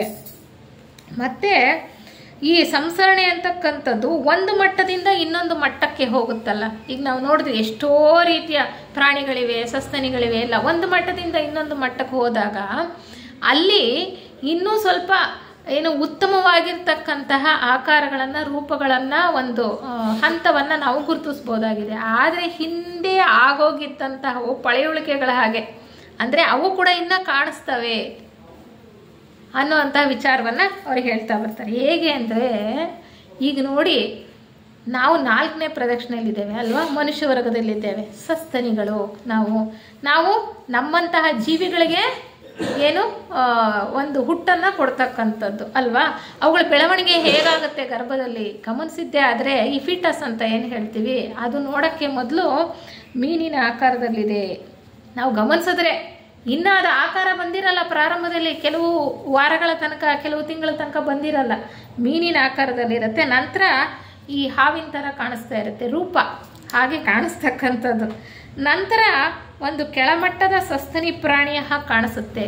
ಕೊನೆಯಲ್ಲಿ 9 ತಿಂಗಳಾದ ನಂತರ ಯಾವಾಗ ಈ ಒಂದು ಹುಟ್ಟೋ ಸಮಯ ಬರುತ್ತೋ ಆಗ ಚೆನ್ನಾಗಿ ಬೆಳವಣಿಗೆ ಹೊಂದಿ ಚಿಕ್ಕ ಶಿಶುವಿನ ಮನುಷ್ಯನ ಆಕಾರ ಒಂದು ತಾಳಿರುತ್ತೆ ಅಂತ. ಅಂದರೆ ಹಿಂದೆ ಆಗೋಗಿರೋದು ಇಲ್ಲಿ ನಮಗೆ ಒಂದು ತಾಯಿಯ ಗರ್ಭದಲ್ಲಿ ಒಂದು ಜೀವಿ ಜನಿಸುವ ಆ 9 ತಿಂಗಳಲ್ಲಿ ಕಾಣಿಸ್ತಾ ಹೋಗುತ್ತೆ, ನಾವು ಅಬ್ಸರ್ವ್ ಮಾಡ್ತಾ ಹೋದರೆ ಅನ್ನುವಂಥ ವಿಚಾರವನ್ನು ಹೇಳ್ತಾರೆ. ಅದೇ ರೀತಿ ಅವರು ಹೇಳ್ತಾರೆ, ಒಂದೊಂದು ಪ್ರದಕ್ಷಿಣೆಯಲ್ಲೂ ಕೂಡ ಹೊಸ ಪ್ರಗತಿ ಕಾಣಿಸೋದಕ್ಕೆ ಮುಂಚೆ ಒಂದಷ್ಟು ಕಾಲ, ಅಂದರೆ ಪ್ರಾರಂಭದಲ್ಲಿ ಹಿಂದಿನ ಘಟ್ಟಗಳ ಪುನರಾವರ್ತನೆ ಆಗುತ್ತೆ, ಹಿಂದಿನ ಪ್ರದಕ್ಷಿಣೆಗಳ ಪುನರಾವರ್ತನೆ ಆಗುತ್ತೆ. ಈಗ ಮೊದಲನೆಯ ಪ್ರದಕ್ಷಿಣೆಯ ವಿಕಾಸ ಈಗ ನಾವು 3ನೇ ಪ್ರದಕ್ಷಿಣೆವರೆಗೂ ನೋಡಿದ್ವಿ, ಆಯ್ತಪ್ಪ ಇಲ್ಲಿಗೆ. ಈಗ 4ನೇ ಪ್ರದಕ್ಷಿಣೆ ಪ್ರಾರಂಭ ಆಗುತ್ತೆ. ಮುಂದಿನ ತರಗತಿಯಲ್ಲಿ 4ನೇ ಪ್ರದಕ್ಷಿಣೆ ಬಗ್ಗೆ ತಿಳ್ಕೊಳ್ಳೋಣ. ಅಂದರೆ ಈ 3 ಪ್ರದಕ್ಷಿಣೆಗಳಲ್ಲಿ ಆಗಿರ್ತಕ್ಕಂತಹ ಬೆಳವಣಿಗೆ ವಿದ್ಯಮಾನಗಳು ಸೂಕ್ಷ್ಮಾತಿ ಸೂಕ್ಷ್ಮವಾಗಿ ಅಥವಾ ಸಂಕ್ಷಿಪ್ತವಾಗಿ 4ನೆಯ ಪ್ರದಕ್ಷಿಣೆಯಲ್ಲೂ ಕಾಣಿಸುತ್ತೆ. ಹೆಂಗೆ ಕಾಣುತ್ತೆ ಅನ್ನೋದಕ್ಕೆ ಅವರು ಒಂದು ಹೇಳ್ತಾರೆ. ಈ 4ನೆಯ ಪ್ರದಕ್ಷಿಣೆಯ ಮೊದಲನೇ ಮಹಾವಂಶ ಇದೆಯಲ್ಲ, ಅದು ಮೊದಲನೆಯ ಪ್ರದಕ್ಷಿಣೆಯ ಪಡಿಯಚ್ಚು ಅಂತ ಹೇಳ್ತಾರೆ. ಮೊದಲನೆಯ ಪ್ರದಕ್ಷಿಣೆಯ ಪಡಿಯಚ್ಚು 4ನೆಯ ಪ್ರದಕ್ಷಿಣೆ ಮೊದಲನೇ ಮಹಾವಂಶದಲ್ಲಿ ಕಾಣುತ್ತೆ. ಅದೇ ರೀತಿ 2ನೇ ಪ್ರದಕ್ಷಿಣೆಯ ಪಡಿಯಚ್ಚು ಅಥವಾ ಆ ವಿದ್ಯಮಾನಗಳು 2ನೆಯ ಮಹಾವಂಶದಲ್ಲಿ ಕಾಣುತ್ತೆ. ಹಾಗೆ 3ನೆಯ ಪ್ರದಕ್ಷಿಣೆಯ ವಿದ್ಯಮಾನಗಳು ನಮಗೆ 3ನೆಯ ಮಹಾವಂಶದಲ್ಲಿ ಕಾಣಿಸುತ್ತೆ. 4ನೆಯ ಪ್ರದಕ್ಷಿಣೆಯ ವಿದ್ಯಮಾನಗಳು ನಮಗೆ 4ನೆಯ ಮಹಾವಂಶದಲ್ಲಿ ಕಾಣಿಸುತ್ತೆ ಅನ್ನುವಂಥ ವಿಚಾರವನ್ನು ನಾವು ತಿಳ್ಕೊಳ್ಬೋದು. ಇದನ್ನು ಸಂಕ್ಷಿಪ್ತವಾಗಿ ಹೇಳ್ತಕ್ಕಂಥ ಒಂದು ಪ್ರಯತ್ನ ಮಾಡಿದ್ದೇನೆ. ಮತ್ತು ಇನ್ನೊಂದೇನು ಅಂದರೆ, ನಾವು ಯಾವ ಪ್ರದಕ್ಷಿಣೆಯಲ್ಲಿ ಇರ್ತೀವೋ ಆ ಪ್ರದಕ್ಷಿಣೆಯ ನಂಬರ್ ಸಂಖ್ಯೆ ಇದೆಯಲ್ಲ, ಆ ಸಂಖ್ಯೆಯ ಉಪಲೋಕ ಅಥವಾ ಉಪತತ್ವ ನಮ್ಮಲ್ಲೇನಿದೆಯೋ ಅದು ಹೆಚ್ಚು ಕಾರ್ಯಶೀಲವಾಗಿ ಅದು ಹೆಚ್ಚು ಬೆಳವಣಿಗೆಯನ್ನು ಹೊಂದುತ್ತೆ ಅಂತ. ಅಂದರೆ 3ನೆಯ ಪ್ರದಕ್ಷಿಣೆಯಲ್ಲಿದ್ದಾಗ ಈ ಪ್ರಭುಗಳು ಅಂತ ಹೇಳಿದ್ವಲ್ಲ ನಾವು, ಸೂರ್ಯ ಏನು ಶುಕ್ರ ಗ್ರಹದಿಂದ ಬಂದಂತಹ ಪ್ರಭುಗಳು, ಚಂದ್ರ ಗ್ರಹದಿಂದ ಬಂದ ಪ್ರಭುಗಳು ಅಂದರೆ ಅಲ್ಲಿ ಜೀವನ ಮುಕ್ತಿಯನ್ನು ಪಡ್ಕೊಂಡಿದ್ದಂಥವರು ಈ ಸಂಸರಣೆಯ ಕಾರ್ಯದಲ್ಲಿ ಬೇರೆ ಬೇರೆ ಒಂದು ಜವಾಬ್ದಾರಿಗಳನ್ನು ತಗೊಂಡು ಇಲ್ಲಿ ಬಂದಿರತಕ್ಕಂಥವ್ರು. ಅವ್ರೇನು ಮಾಡ್ತಾರೆ, 4ನೆಯ ಪ್ರದಕ್ಷಿಣೆಯಲ್ಲಿ ಅಂದರೆ ಸಂಖ್ಯೆ ಯಾವುದು 4, ಅಂದರೆ ನಮ್ಮಲ್ಲಿ ಇರ್ತಕ್ಕಂಥ ಅಥವಾ ಈ ಲೋಕಗಳಲ್ಲಿ ಇರ್ತಕ್ಕಂಥ ಸ್ಥೂಲ ಲೋಕದ 4ನೆಯ ತತ್ವ ಇದೆಯಲ್ಲ ಅದು ಹೆಚ್ಚು ವಿಕಾಸವಾಗುತ್ತೆ. 4ನೆಯ ತತ್ವ ಯಾವುದು? ಘನ, ದ್ರವ, ವಾಯು, ಅತಿವಾಯು. ಆ ಅತಿವಾಯು ತತ್ವದಲ್ಲಿ ಹೆಚ್ಚು ವಿಕಾಸ ಅನ್ನೋದು ಕಾಣ್ತೀವಿ ಅಂತ. ಆ ಅತಿವಾಯು ತತ್ವಕ್ಕೆ ಸಂಬಂಧಪಟ್ಟಂತಹ ನಮ್ಮಲ್ಲಿರ್ತಕ್ಕಂಥ ತತ್ವನೂ ಕೂಡ ಹೆಚ್ಚು ಕ್ರಿಯಾಶೀಲವಾಗತ್ತೆ ಅಂತ ಹೇಳ್ತಾ ಹೋಗ್ತಾರೆ. ಇಲ್ಲಿ ಒಂದು ಸೂಕ್ಷ್ಮವಾಗಿ ಹೇಳೋ ಪ್ರಯತ್ನವನ್ನು ಮಾಡಿದ್ದೀನಿ. ಇಲ್ಲಿಗೆ ನಿಲ್ಲಿಸೋಣಂತೆ, ಸಮಯನೂ ಆಯಿತು. ಈಗ ಮುಂದಿನ ಒಂದು ತರಗತಿಯಲ್ಲಿ 4ನೆಯ ಪ್ರದಕ್ಷಿಣೆಯ ಬಗ್ಗೆ. 4ನೆಯ ಪ್ರದಕ್ಷಿಣೆ ಅಂದರೆ ನಾವು ಪ್ರಸ್ತುತ ಇರ್ತಕ್ಕಂಥ ಪ್ರದಕ್ಷಿಣೆ. ನಮಗಿನ್ನೂ ಹೆಚ್ಚು ಕುತೂಹಲ ಇರಬೇಕು, ಏನೇನಾಯಿತು, ಹೇಗೆ ಬಂತು, ನಾವು ಹೆಂಗಿದ್ದೀವಿ. ಈಗ ಇದು ಒಂದೇ ಹೇಳಲ್ಲ ಅವರು, ಭೂತ ಒಂದೇ ಹೇಳಲ್ಲ, ಮುಂದಕ್ಕೆ ಹೋಗ್ತಾ ಹೋಗ್ತಾ ಭವಿಷ್ಯನೂ ಹೇಳ್ತಾರೆ. ಅಂದರೆ ಮುಂದೇನಾಗ್ತೀವಿ ಅನ್ನೋ ವಿಚಾರನೂ ಕೂಡ ನಮಗೆ ಭಾಳ ಸವಿಸ್ತಾರವಾಗಿ ಹೇಳ್ತಾ ಹೋಗ್ತಾರೆ. ಅದನ್ನು ತಿಳ್ಕೊಳ್ಳೋದಕ್ಕೆ ಯಾಕೆ ನಾವು ತಿಳ್ಕೋಬೇಕು ಇದನ್ನೆಲ್ಲ ಅಂದರೆ, ನಾವು ಯಾವ ಹಂತದಲ್ಲಿದ್ದೀವಿ, ನಮ್ಮ ಗುರಿ ಏನು, ನಾವು ಎಲ್ಲಿ ಹೋಗಿ ಮುಟ್ಟಬೇಕಾಗಿದೆ, ನಾವು ಯಾವ ರೀತಿ ಸಾಧನೆ ಮಾಡಿದ್ರೆ ಮುಂದೆ ಹೋಗೋದಕ್ಕೆ ಸಾಧ್ಯ, ನಾವು ಸಾಧನೆ ಮಾಡದೆ ಅಲ್ಲೇ ಇದ್ದರೆ ಎಂತಹ ಒಂದು ಏನು ತ್ರಿಶಂಕು ಸ್ಥಿತಿಯಲ್ಲಿ ನಾವು ಬದುಕಬೇಕಾಗತ್ತೆ. ಅಲ್ಲಿ ಯಾತನೇನೆ, ಅಲ್ಲೇನು ಸೌಖ್ಯವಾಗಿ ಇದ್ದು ಮುಂದುವರ್ಕೊಂಡು ಹೋಗ್ತಕ್ಕಂತಹ ಸ್ಥಿತಿ ಅಲ್ಲ. ಅವೆಲ್ಲ ನಮ್ಗೆ ಚೆನ್ನಾಗಿ ಮನದಟ್ಟಾದರೆ ನಮ್ಮ ಜೀವನವನ್ನು ನಾವು ಸುಧಾರಿಸ್ಕೊಳ್ತೀವಿ, ಸರಿಯಾದ ರೀತಿಯಲ್ಲಿ ಜೀವನ ಮಾಡ್ತಕ್ಕಂಥ ಪ್ರಯತ್ನ ಮಾಡ್ತೀವಿ, ಆಧ್ಯಾತ್ಮ ಮಾರ್ಗದಲ್ಲಿ ಬೇಗ ಮುಂದುವರಿಯೋದಕ್ಕೆ ಸಹಾಯ ಆಗತ್ತೆ ಅಂತ ಹೇಳ್ತಾ ಎಲ್ರಿಗೂ ಧನ್ಯವಾದ.